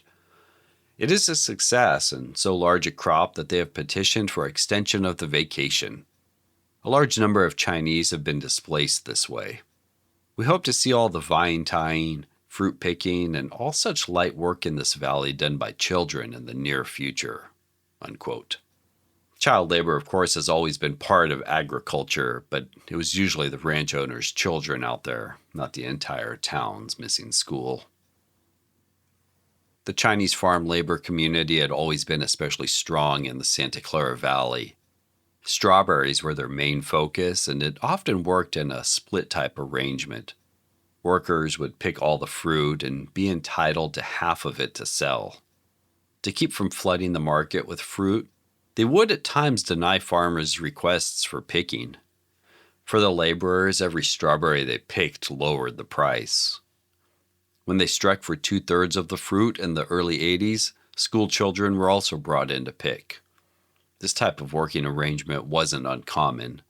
Sometimes you could even have competing companies on one larger farm, or the land being leased directly to the Chinese farmers. It got complicated in the Santa Clara Valley. The community wasn't totally against Chinese labor. Something we hear over and over regardless of county is that white laborers would be preferred, but there were not enough willing to work, and willing to work consistently. The San Jose Grange Club, with viticulturist members Dennis Feely of Patchen and the Santa Cruz Mountains, and JBJ Portal, a French immigrant and San Jose gardener, would pass resolutions in 1886 that they were against any unlawful actions to drive Chinese immigrants from the state and any boycotts, yet also resolved that they were in favor of laws to prevent further Chinese immigration to the state. The Santa Clara Horticultural Society would create an executive committee to protect against anti-Chinese agitators. Members had lately been receiving postcards encouraging them to fill out the number and a breakdown of the ethnicities of all their laborers, to which the society pushed back on, especially its president, I.A. Wilcox. In 1886, the county, at the urging of JBJ Portal, undertook a unique system for its agricultural labor force. Not necessarily for Chinese labor, I can't find anything where they were differentiated. But vine growers and gardeners of the area had forms printed to be used as letters of recommendation that would be handed out to men at the end of their hiring period. These would serve in theory to let the best workmen more easily find work with the neighbors as needed. Chinese laborers had always been valued for their ability and willingness to move at a moment's notice for work as harvests approached. The Pacific Rural Press said they moved like armies. It was something most white laborers were unwilling to do, and some found the Chinese workers were necessary until varied, local, and year-round employment could be given to white laborers. On most ranches, the white laborers still received room and board, while the Chinese would have to feed, clothe, and house themselves. Takeaway with this is that the Chinese often ate better, had more varied diets, and were cleaner and overall healthier than their white counterparts. The cheap and plentiful food served to the white laborers could often be the same day in and day out, maybe a stew and some potatoes, while the Chinese would eat seasonally, much fresher and varied food. Coral and I discussed some more of the food issues and differences here. Wait, I found something cool that maybe I should read. Yeah. The Chinese workers' traditional diet helped them to maintain in remarkable health. Consistent with the Cantonese culinary tradition, they had a diverse and varied menu. John Hoyt Williams cites a list that he claims was often repeated. The Chinese menu included dried oysters, abalone, and cuttlefish, dried bamboo shoots and mushrooms, 5 kinds of vegetables, pork, poultry, vermicelli, rice, salted cabbage, dried seaweed, sweet rice, crackers, sugar, 4 kinds of dried fruit, Chinese bacon, peanut oil, and tea. That sounds so good. Rounding out the menu were various beans, salted fish, dried shrimp, peas, and small articles for Chinese chow chow. I don't know what that means. That might mean kind of like scraps, I imagine. Chow chow. Small articles. Oh, Kind of like food. Probably the like scraps and kind of condiments leftovers, I think. Probably like offal. Yeah, or just like a little Not piece as- of pork that you have left, a little piece of chicken you have left, chow like a chow. little bit of green. Is that what chow chow means? These constituted a much more varied and healthy diet than that of the white workers, whose food consisted mainly of beef, beans, bread, butter, and potatoes, and coffee. Perhaps more important was the water that the Chinese used. While white workers quenched their thirst with water from the nearby streams, lakes, or rivers, the Chinese were thought to always drink tea. Chinese cooks boiled their water, not just to make tea, but also to provide for the Chinese workers to take hot baths after their work was done, which, according to what we keep reading, the white people didn't really shower or bathe. A varied and flexible diet for the Chinese railroad workers could consist of, oysters, abalone, seaweed, mushrooms, bamboo shoots, fruits, vegetables, cuttlefish. Often these were dried and rounded out with fresh chicken or pork. Also, the quantity of dried shrimp that was being sent back from California to China is astounding. Like, I think that I've seen it written that it was like 1 million pounds a year of dried shrimp. Well, when the California my God. Wine Association moved to Richmond, like the business that they kicked out of there basically was a Chinese shrimp fishery. And there are many more around the bay, but I have always been had such a wonder for grocery stores and provisions. I would love to have one called Wang's Grocery, but so that's why this is. I just to imagine having these. What was stocked, and then. So to hear that, I'm gonna jump back into this piece and read this. At this railroad store, they sold also pipes, bowls, chopsticks, large, shallow cast iron bowls for cooking rice, lamps, joss paper, which we talked about with Emma, which is burned to honor the dead and send your ancestors money in the afterlife. Chinese writing paper, pencils, and India ink. Chinese shoes and clothing imported ready-made from China. Also scales for the Chinaman is particular, and he reweighs everything he buys as soon as he gets to the camp. Finally, there was Chinese tobacco. And the amount, and just to have they had so much, and it just sounds so beautiful. And in their windows are junk-shaped slippers, opium pipes, bottles of sake, dried fish, goose livers, gold and silver jewelry, packets of face powder, and hair ornaments for the women. The pigtailed merchants sit within an odd-looking row of chests and budgets and gossip in an animated cackle and figure gravely in brown paper books, using a pointed brush as a pen. Their black hair is very smoothly greased and kept in place by long silver pins. They wear wide jackets and pantaloons of cheap black paper cambric, which increase the natural awkwardness of their short and uncomely figures. Upstairs in some unpainted cobwebby second stories are found the joss houses or temples, which the rustic Chinamen, even with the disadvantages under which they labor, do not neglect to establish. Yeah, that's They don't leave behind any tradition, whether it's culinary or whether it's sacred and ritualistic. But they brought like so much tradition and culture. And then that is also how they had such a great and delicious diet. Muscat's like the best thing you can make a piquette out of, I think, because it's so they're so the flavor always pops through. Yeah. I would love to work with, and I just like love the wine no matter where it's from usually. And I think of Laughing Gems wines, it's my maybe favorite, but Yeah. Yes, fun. Asian Glow, no mo. Muscat piquettes. do you want to, should we talk about how amazing Tiffany is? And John? They're a duo, a Malaysian Asian duo. Jonathan is Cantonese and Tiffany's Korean and Black. But I love her, and she does so much great work. She's also on the board of directors at the Vanguard, which I just got elected to, which is great. Another awesome platform. She's always done a lot of an incredible work for advocating for the community and nonprofit work. Yeah, a lot of food work in general. Yeah, but she's kind of like one of the dream people that I was like seeking and like, just would hope to like find. And we found each other, and she's great because, yeah, I like you do what you're good at and I'll do what I'm good at. And then, we can only do it together. And yeah, so she was at my China club. I always have the China club, or I always want to include anyone with anything I'm doing. Plus, it's like more interesting. Like if I'm having an event, why wouldn't it be cooler? Like if you came because you know me, but then you met a new winemaker or.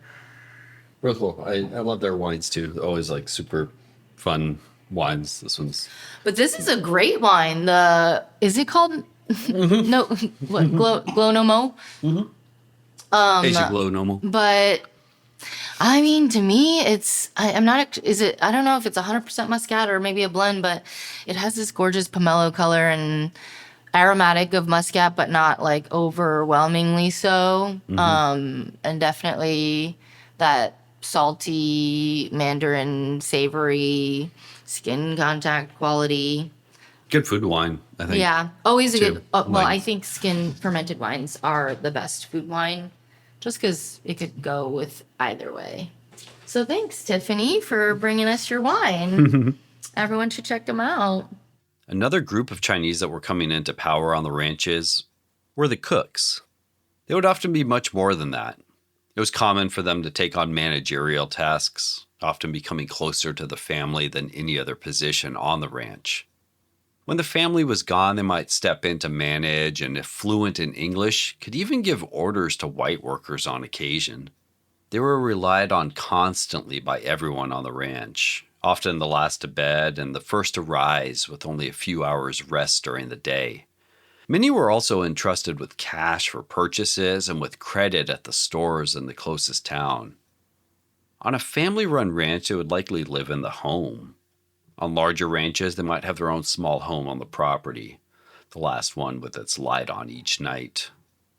The Chinese stores they frequented were important hubs in the life of laborers.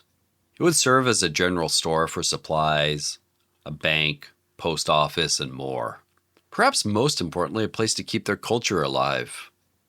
Eventually, some of these stores would start to manage and hire out Chinese laborers, especially in the bustling Chinatown of St. Helena. Guangulong and Huacheng, competing shop owners, hired out labor to surrounding vineyards. Or the China shop, run by a man named Ginger, and later Fuke Li, and his intelligence office. Essentially a place to hire workers on a more day labor basis, or for men with special skills. The men who ran these shops would know everything going on in the community and at the nearby ranches. Often, laborers would return to these offices after finishing up a job, sometimes in the country, or just as often in San Francisco, waiting for the next job that needed their labor to come in. Sonoma had its own version of this on Spain Street with the Kwong Hai Sing Chinese Employment Agency. Idwal Jones captured the sentiments of one Napa farmer years later as their cook and others from surrounding ranches were forced out. As with all of Jones' work, the sentiment is expressed more than the strict facts, but here it is. Quote, I was very small then, and we were living just this side of St. Helena. It was a dark night, and I stood by the gate of our farm, watching them go by, on foot, on horseback, some riding in laden wagons, others pushing handcarts, and the parade was lighted by lanterns at the end of poles. My father was one of the vineyardists that lent a wagon, for our Wali had worked for us for nearly 30 years. They weren't the Mongolian peril to us. They were old Wali with his pigtail who rode me on his shoulders while he bossed the grape pickers. He did the cooking, ran the vegetable garden, and made kites with long tails that went up into the sky and stayed there as if spiked. Every farm had its Wali, and as good of one as it deserved. We were all sad at their going. Unquote. An 1885 Sonoma-based farm laborers union attempted to give farmers preference for white labor over Chinese. It was argued there would be less tramps if working hours were shorter, room and board were better, and if less whiskey got drank by the men. They wished to differentiate between the roaming tramp and the man who might need to carry his belongings place to place in the search for work. We see this time and time again, and the odds getting bent in the white laborer's favor. Charles Stewart, in his defense of the Chinese, again showed the difference in diet and care compared to many of the white laborers. Quote, it is complained that the Chinese are penurious in their diet, and that they live on nothing but rice. The truth is, however, that they live here at a greater cost and have a greater variety of food than do most of their Caucasian enemies. Of pork, poultry, fish, and vegetables they use large quantities, and good, for which they pay high prices. And the general condition of health among them is far better in the country than among their Caucasian enemies. Every night after their work is done, and frequently before they eat their meal, each and all go through the ablutions from head to foot, and on Sunday their bathing and washing occupy nearly half the day. What a lesson! What an example to their boasting Caucasian persecutors! It would be well for them and the country if they would copy or practice some of their heathen rites, such as cleanliness, economy, and industry. I am told that many agree with me. If so, why not speak? Unquote. Accommodations for the white laborers would slowly change. For 30 years, room and board had been included, and it could be cheap, uncomfortable, and unhealthy. Some ranch owners would call on their colleagues to do better. Quote, now that everything promises well for a very fair yield this season, question of labor naturally comes up. This question seems to be quite generally agitated through the state at present. There seems to be a scarcity of help, and the shrewd Chinese have grasped the situation and are demanding an increase in their wages. Unquote. We see again here how the Chinese, who are often left to take care of themselves, often had it better than the white laborers who had to rely on their bosses for room and board. And there was a call for change. Quote, there is one thing that should be remedied, and that is the lack of accommodations for help during the vintage season. The average vineyard man is opposed to sleeping in haystacks and barns, and he is not to be blamed. In the great hop-growing districts of the East, each hop grower has extra bedding, dishes, tables, etc. for the accommodation of respectable people who they employ during the hop-picking season. Unquote. E.J. Wixon, a professor of agriculture at the university and the later editor of the Pacific Rural Press, would receive a letter in 1886 from Honorable Joseph Routier, who had a ranch about 10 miles east of Sacramento where he raised grapes, stone fruit, citrus, and more. According to Mr. Routier, he'd never had trouble getting white labor, whether it be 5, 20, or 40. His reasoning is that he paid fairly and had good accommodations for the men. He also seemed to have a hatred for Chinese men. Quote, the reason that so many fruit men advocate for Chinese labor is this. They have no accommodation for their white help. No cabin, no blankets, no cook, no dining room for them, no place where they can stay and be comfortable when they do not work. They know that this is wrong and try to be at peace with their conscience. They pretend that the white men will not work, that they are not reliable, they do not know how to pack fruit, and all kinds of talk and shallow arguments. Routhier's feelings about the Chinese workers are clear on the page. Quote, "Now for the boys and girls who will not work, and no wonder, tell you no high-spirited boy or honest girl is going to pick cherries or pack fruit by the side of a Chinaman on equal footing with that totally immoral being. None of us will allow it even if our children were willing, or to a great extent this sad state of affairs is due to the Chinese among us. We must make an effort to get rid of the incubus. We must quit employing them. The movement must be universal. Nobody has any right to employ Chinamen at the expense of our own people." Unquote. Many wrote back disagreeing with Routhier. D.C. Feely thought the Chinese packed their fruit boxes better and he would get 10 cents more per box for the Chinese packed ones. Mr. M.T. Brewer had a similar response. He had used white labor and fruit was hastily packed and arrived in the East in poor condition before he switched to Chinese labor. Thought if Chinese labor was expelled from the state, over 2/3 of the crop would rot.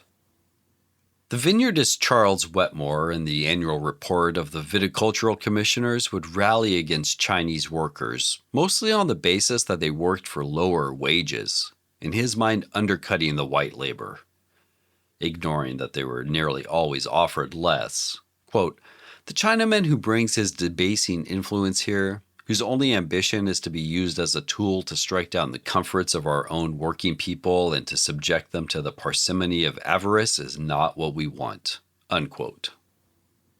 Some of Wetmore's other ideas were actually progressive for the agriculturally focused early days of California, but missed the mark in many other ways. He wanted villages and townships that were self-sustaining with their agricultural labor, where men could work year-round, going from vegetables to fruits and mulberries for silkworms, grapes, olives, and back again. A place where families could be raised by workers in the communities that they worked. Unfortunately, he used the scare tactic that Chinese immigrants would swoop in and take everyone's jobs if agricultural towns weren't constructed in this way. Quote, "So can a community be kept occupied throughout the year? If we do not pay great heed to this question now, we shall need 10 years hence a fresh importation of Chinamen to work our new and enlarged vineyards." Unquote. Another vineyardist, George Hussman, would generally have a respectable outlook on race relations, it would seem. He's one of America's, not just California's, great vineyardists and writers.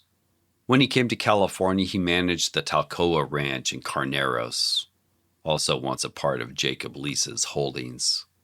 He once wrote that southern slave states would never make wine as good as free states because of forced labor. Unfortunately, he didn't have the same respect for the Chinese vineyard workers of California, and his sentiments are ones we hear time and time again. This is 1900. Quote, "It is reported from the vineyards of Fresno that there are but very few white laborers engaged in picking grapes, but nearly all the pickers are Chinese, Japanese, and some Indians.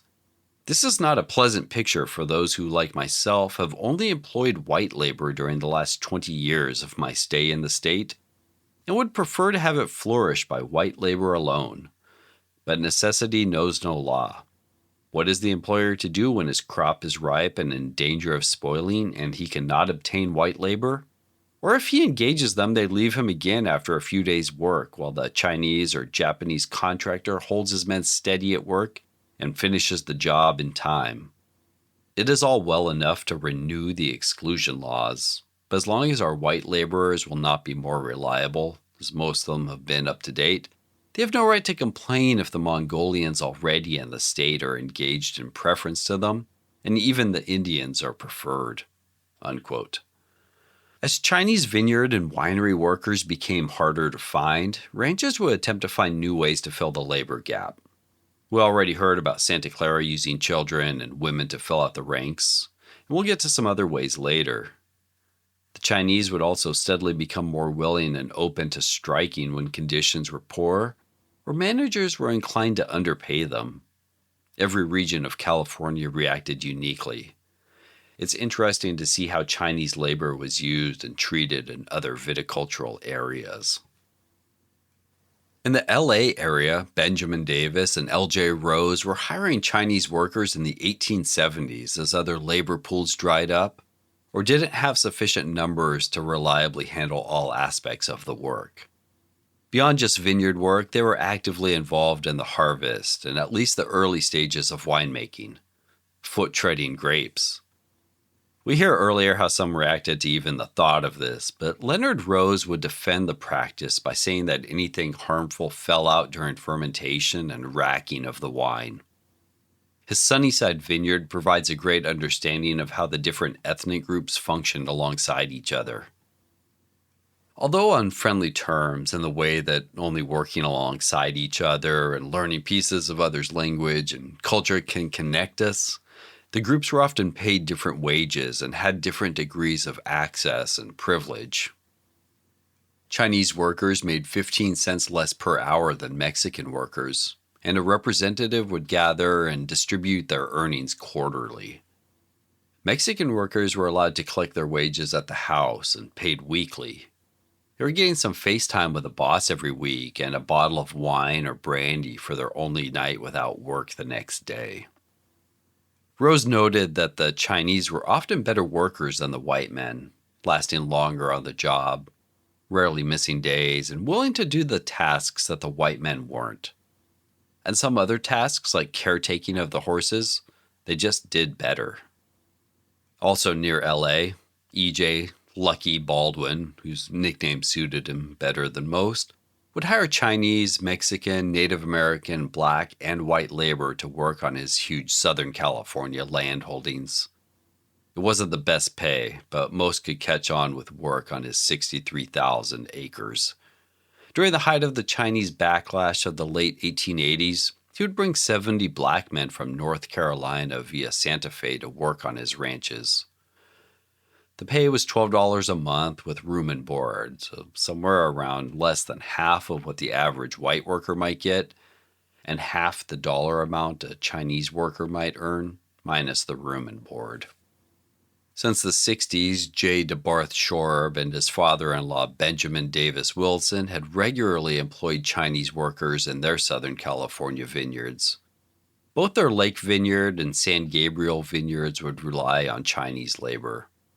Shorb preferred Chinese laborers to Mexican or ex-mission Native Americans. He felt they took up new tasks very quickly and could work without much supervision. Anti-Chinese groups would consistently pressure him to get rid of his Chinese workers in exchange for white labor. It doesn't seem like he caved to the pressure and may have been hiring Chinese workers until at least late 1892. A Chinese man named Louis Hawk wrote Shorb and his wife on multiple occasions. He might have been a labor contractor or a trusted foreman, once putting in a good word for Shorb to hire his brother-in-law, and another noting he would gather a crew of workers. Quote, "It is winter time is up for grapevine pruning. Let me get a few Chinamen come and then prune all the grapevines. Oh, look here, the grapevines all grow up from Mr. Banner's house, everybody. Louis." Chinese labor had a long history here. The Los Angeles Vineyard Society and the Anaheim Colony, heavily supported by the Kohler and Frohling Winery, would hire a large amount of Chinese vineyard labor starting in 1859. These workers helped in preparing the land for the German settlers to come. 30 were used for digging the irrigation canals, others for plowing and grading the land and erecting fences. The planting of 500,000 vines would follow. Workers would earn $18 to $20 per month plus room and board. They were called good farmers and industrious, clean, sober, and peaceful. Around 70 more would be hired for harvest in 1870. After harvest, some would travel back to their home while others would stay post-harvest and continue working in the colony, providing a start for the Anaheim Chinatown. Like most other towns, they would remain secluded in their own area. According to one writer, they were used in all parts of the winery business and were called indispensable. Anaheim of these days would have been a true melting pot. Chinese, Mexican, Californios, Indians, German immigrants, and transplanted Americans all working the same land. Over in the Central Valley, A.P. Butler, a large raisin man near Fresno, would also bring black families from North Carolina. His vineyard was where those badly beaten Chinese pickers finally collapsed that we heard about earlier. The black women would often work in the fields alongside the men. It seems he boarded them as well. He would, quote, order more before the harvest. The Fresno Republican newspaper would go into detail with what faced their area concerning labor in 1887. Wine and raisin vineyards were continually being planted and coming into production, but their labor shortage was greater than ever because of the Chinese workers being forced out. Immigration from the East was strong, but most of those white men wanted to become employers, not employees. One grower in Kern County imported carloads of black laborers from the South, but failed to make them content to remain in their employ. Armenian labor was also tried, but they too wanted to own their own businesses. Many in the area were hopeful that Leland Stanford's importation of 100 French peasants from Bordeaux for his vine vineyards would trickle down the valley to them and supply the region with French-born laborers willing to work for low wages. We'll get to vine more in depth in just a minute. Fresno area vineyardists continued to have trouble hanging on to labor. Again, much resentment over success. Quote, a few seasons ago, this class of labor could be secured at nearly any price, but since the Chinese have assumed exclusive control over this branch of agriculture, they have become arrogant and self-important. They were receiving $1.25 to $1.50 a day by now. Quote, they strike if a white foreman is put over them, if a Chinese foreman urges them to work faster, if they do not think they are getting enough pay. They give no cause for striking, but quit work in a vineyard without a word of explanation, leaving thousands of dollars of grapes to ruin on the vine. The grape growers and manufacturers who have fostered Chinese labor are finding out that the little yellow man will not always remain a serf, but that when he becomes master of the situation, as he is at the present time in this industry, he will crack his whip over the head of his former master and make him dance to a merry tune. However, the result of the strike in the vineyards this year will be their displacement to make room for young Americans from the country towns and cities of California. Unquote. Strikes were getting more common as labor got scarce. Chinese workers were on strike for the 1887 harvest at Inglenook and other wineries, demanding $1.50 a day. For the 1887 Napa harvest, the San Francisco Merchant noted, quote, most vineyardists have trouble securing help more than any previous year. It was almost impossible to get Chinamen. Unquote. Strikes would happen in Sonoma County in 1888 also. And Gottlieb Grosinger at his large vineyard near Yountville would be crushing about 1,700 tons, employing over 40 men, mostly white. Quote, help is unreliable. Many hands will work for a day or two, then continue their tramps. Unquote. Papers and periodicals like the San Francisco Merchant would start to denounce the Chinese boycotts and anti-Chinese rules. Quote, we regret hastily that the element of disturbance among the laboring class has extended to California. At first, the boycott in the state was merely confined to the Chinese, but it is doubtful even now whether much real benefit has been derived from the course adopted. When men begin to make homes for themselves, they're generally compelled to work hard and economically. They naturally look for as cheap labor as possible, quality being also considered, just the same as any businessman does in his manufacturing enterprise. The labor best adapted hereto for some kind of farm work has been Chinese labor. It was cheaper than white labor and much more reliable. It is a well-known fact that the Chinese excel in the picking and packing of all kinds of fruit. They can be obtained when required and are faithful and reliable workers. They create no disturbance and do not go off for a few days after receiving any wages. So much for the country boycott. It is hereto proved ineffectual and has every prospect of continuing so." Unquote. Vina, Leland Stanford's gigantic vineyard in Tehama, was started in 1881. Chinese labor was integral to the planting, pruning, and harvesting of the 2.8 million vines spread across 5,000 acres. French peasants would also be imported directly to work with the winery and vineyards. Many would send for their families, some of which still live in the area today. 150 Chinese workers were employed in the vineyard during most of the year, and as the vintage approached, many more would be hired. The pay for Chinese workers and white laborers was essentially the same, except for the room and board part. Chinese still needed to supply theirs. By 1888, the vineyard planting was done. It was mostly maintaining, replacing vines, and of course pruning and harvesting.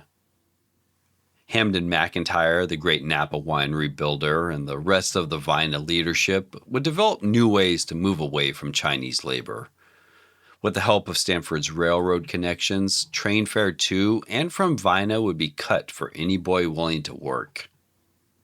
Ads were placed in papers and signs around San Francisco. Ariel Lathrop of the vineyard was requesting 200 children for the upcoming harvest. Some who applied were homeless.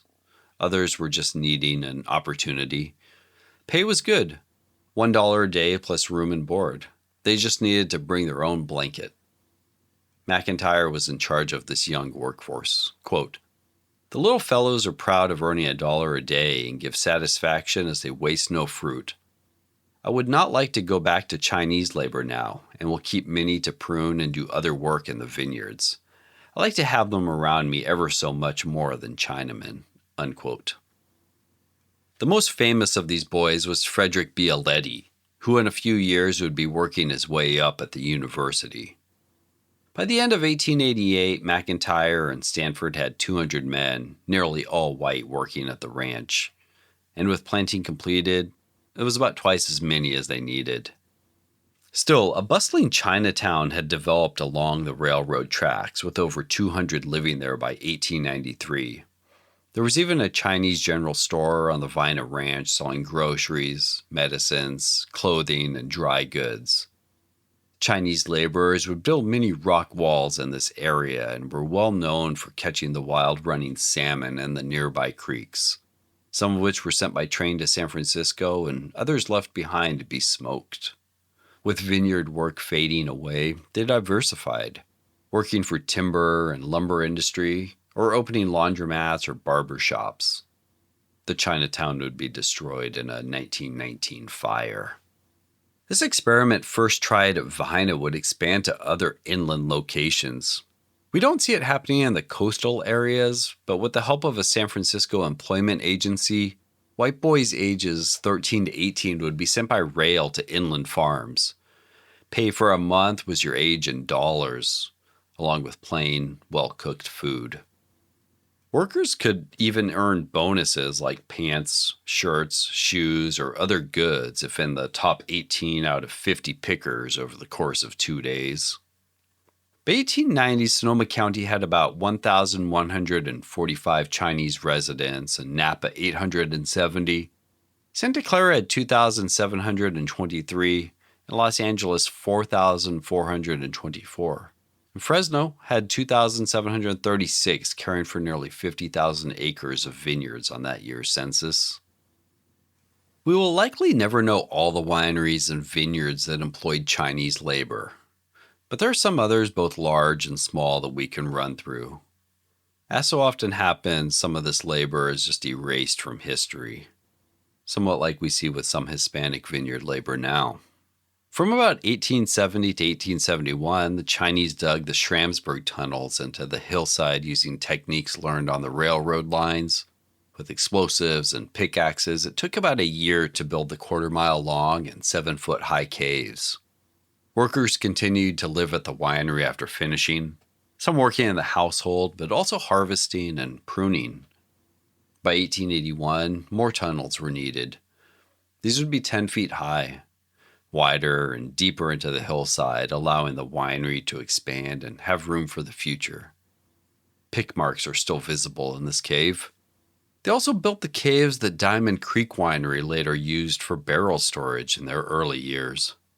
When Sterling took over the property, they redid the caves, which had partially caved in during the 1906 earthquake, only allowing Diamond Creek to use the opening. The Barringer brothers' original caves would be dug by Chinese labor in the 1880s.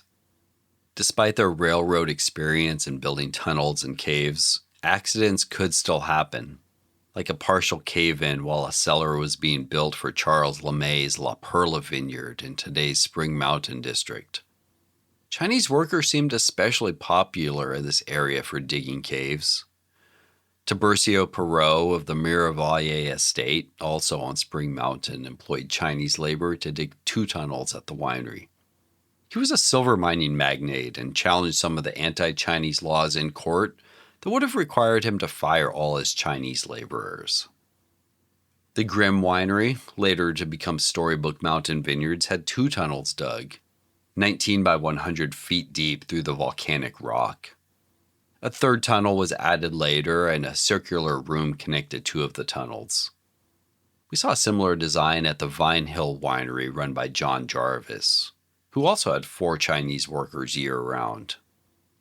Captain Niebaum of Inglenook employed almost equal amounts of white and Chinese labor, about 20 white men and 50 Chinese men on his 150 acres of bearing vines. Hamden McIntyre, of course, the architect of Vina, also built this winery. T.L. Grigsby of Yountville likely used Chinese labor in constructing his large stone winery in 1878. Chinese labor was used exclusively on his ranch, something his neighbors would at times take issues with, even setting fire to his barn at one point.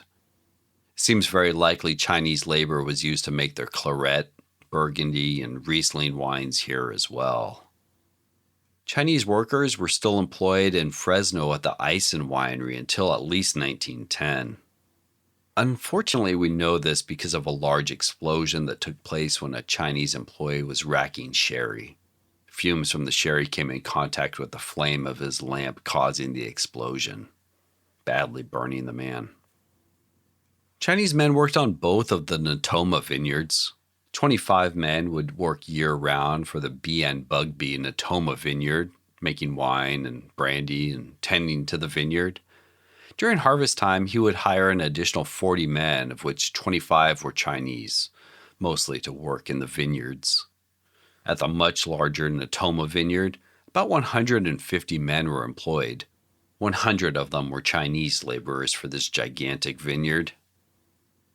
John Strenzel in the Alhambra Valley would say he opposed hiring Chinese labor, but his wife and he had Chinese employees in their home and in the field pruning, picking, and doing the other work required. Stretzel is another one who, although an immigrant himself, felt like Chinese immigrants were crowding out the white workers. The Stretzel Ranch grew grapes as well as stone fruit, and this quote seems like it'd give you a good idea of how he hired and thought of his workers. I always insisted that my pickers could whistle while at work. I kept my ears open, and when they stopped whistling, I knew they were eating cherries, and it was time for me to act if I was to make a profit from my crop. Around this same time, late 80s to early 90s, a new labor group started to emerge in competition for vineyard work with the Chinese, the newly arrived Italian immigrants. A deep recession in Italy was triggering a large migration of working-class families. At the same time, the Chinese Exclusion Acts were forcing Chinese from the country. Italians were considered closer to white than Chinese were, and no limits were put on their immigration. Some sources note that the Chinese workers were all getting old because of the restrictions on Chinese immigration. The Italian immigrants, being from a Mediterranean wine-producing country, gave them an instant credibility in the eyes of many vineyard owners. Sonoma County had about the same number of Chinese and Italian citizens around 1890. By 1900, the Italian amount was still increasing, but the Chinese number was cut in half. The Italian population of the state between 1890 and 1910 quadrupled, going from 15,000 to over 60,000. The transition wasn't instant, Many operations had Chinese and Italians working side by side. At the Fountain Grove Winery, Italian and Chinese labor definitely worked together, with at least the Chinese workers, possibly the Italian also, being overseen by Japanese foremen, likely due to Kanai Nagasawa, who ran the winery. Together, they all planted 400 acres of vines. And the Lyman Winery near St. Helena still employed Chinese workers. Krug had introduced them to the winery way back in the 60s. They would perform cellar chores, pumping and racking wine, or crushing grapes, and then managing the barrels and fermenters, cleaning them, etc. They also built a large number of cementless rock walls around the property and a 50-foot-long tunnel. However, the winery chose to use Italian labor for pruning and vines. Mr. Lyman remembered years later that the smaller wineries in the area moved away quicker from Chinese labor, while the larger wineries still employed them. Phylloxera would also contribute to Italians gaining a foothold that the Chinese were unable to take advantage of, and that was owning land.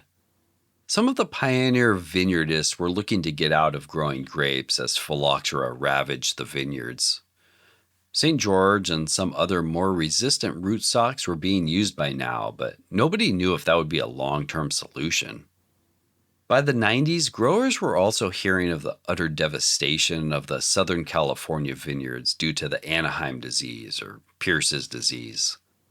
It's likely some were tired of the roller coaster ride that was the California wine industry of the 1880s and 90s. For Italian immigrants with money, some of these vineyards could be had at way below market price, and with the Chinese still barred from owning property, they wouldn't even have a chance to purchase the vineyard. Post-phylloxera, on the advice from the university, vines were also being trained higher, mostly doing away with the stoop labor that so many white men had taken issue with. Andrea Sabarbaro of the Italian Swiss colony was actively involved in anti-Chinese movements going back to 1860. Anti-Asian is maybe more accurate. He disliked Japanese workers even more than Chinese. Japanese picking labor had been tried at the Italian Swiss colony vineyards in Asti, but they disappeared after a few days. Sabarbaro later heard of them picking fruit at a nearby vineyard because they were offered more money per ton. His thoughts were that the Japanese workers weren't willing to undergo the same extreme hardships that the Chinese were. Charles Forney, a name mostly unknown now, but who ran the Napa Valley Co-op winery. You can see the name on the old versions of the famous Napa Valley sign when all the winery names could fit on it. Had this to say, quote, "The Italians adapted to the vineyard work and they beat the Chinamen out. In 2 years, we cleaned them all out," unquote. In the Santa Clara Valley, the County Viticultural Society reported that Chinese labor was becoming extremely difficult to hire. Propositions were proposed by different members to import new groups of laborers. One suggested Portuguese laborers, and another suggested Italian family immigration, feeling that the Italians were too poor generally to become owners of vineyards and would remain labor for hire for the foreseeable future. It was felt time was of the essence because if they couldn't find labor, they would have to consider lifting restrictions on the Chinese. In Stockton, more vineyards and orchards were also hiring Italian workers who they noted were more often married and would purchase land, as opposed to the Chinese labor that was composed of mostly single men who would rent and send money back to China. Of course, that's because they weren't allowed to purchase land. But Japanese immigrants would be harshly criticized for purchasing land, until 1913 when the alien land laws also prohibited them from owning. By 1908, the amount of temporary Chinese workers in Sonoma and Napa would be split about 50-50 with temporary white labor. But the amount of permanent white labor would dwarf that of the Chinese, 640 to 1. Chinese laborers would gradually move away from viticulture. Some moved to areas more conducive to working for themselves, like the reclaimed land of the California Delta. More and more moved to the cities also. San Francisco's Chinatown had been bustling for 50 years and more moved to urban environments. By 1910, over 75% lived in large cities. Thanks for listening today. Episode 100. Feels good, but we're going to keep on moving forward with it and hopefully keep improving the podcast. Big thank you to all the guests and everyone who's helped me out and answered questions for this episode or any of the other 100 episodes. I always rely on a huge number of sources for each episode, but this one in particular had many more than usual due to the fragmentary nature of the accounts. So huge shout out to Megan Jones of the Sonoma County Wine Library for her help. She's so amazing tracking down the random documents I ask her about and really going above and beyond. That library is an amazing resource to have. You can find Coral's wines at maisondp.com or on Instagram at maisondpwine or at Dose Bar right off the Sonoma Plaza. Go there for their events too. And some friends of ours supplied wine for this episode. Jess Gow of Garage Girl Wines at garagegal.club or garage_gal. She gave us some great old wines in from Sonoma. And Tiffany and Jonathan of Laughing Gems at laughinggems.com or laughing_gems_wine. They hooked us up with a bright and fun Muscat Piquette, Asian Glow Nomo. And you should eat at the James Beard nominated Valley Bar and Bottle, or follow what they're doing at valleybarandbottle.com. Please follow the podcast on wherever you're listening and the Instagram at Indie Wine Podcast, and feel free to email indiewinepodcast@gmail.com with comments, questions, feedback. If you're enjoying the podcast, I'd love it if you told a friend or wine lover about it and help spread the word. Rating, reviewing, or donating at patreon.com/IndieWinePodcast helps a lot too. We'll be back soon with another episode. Have a good one.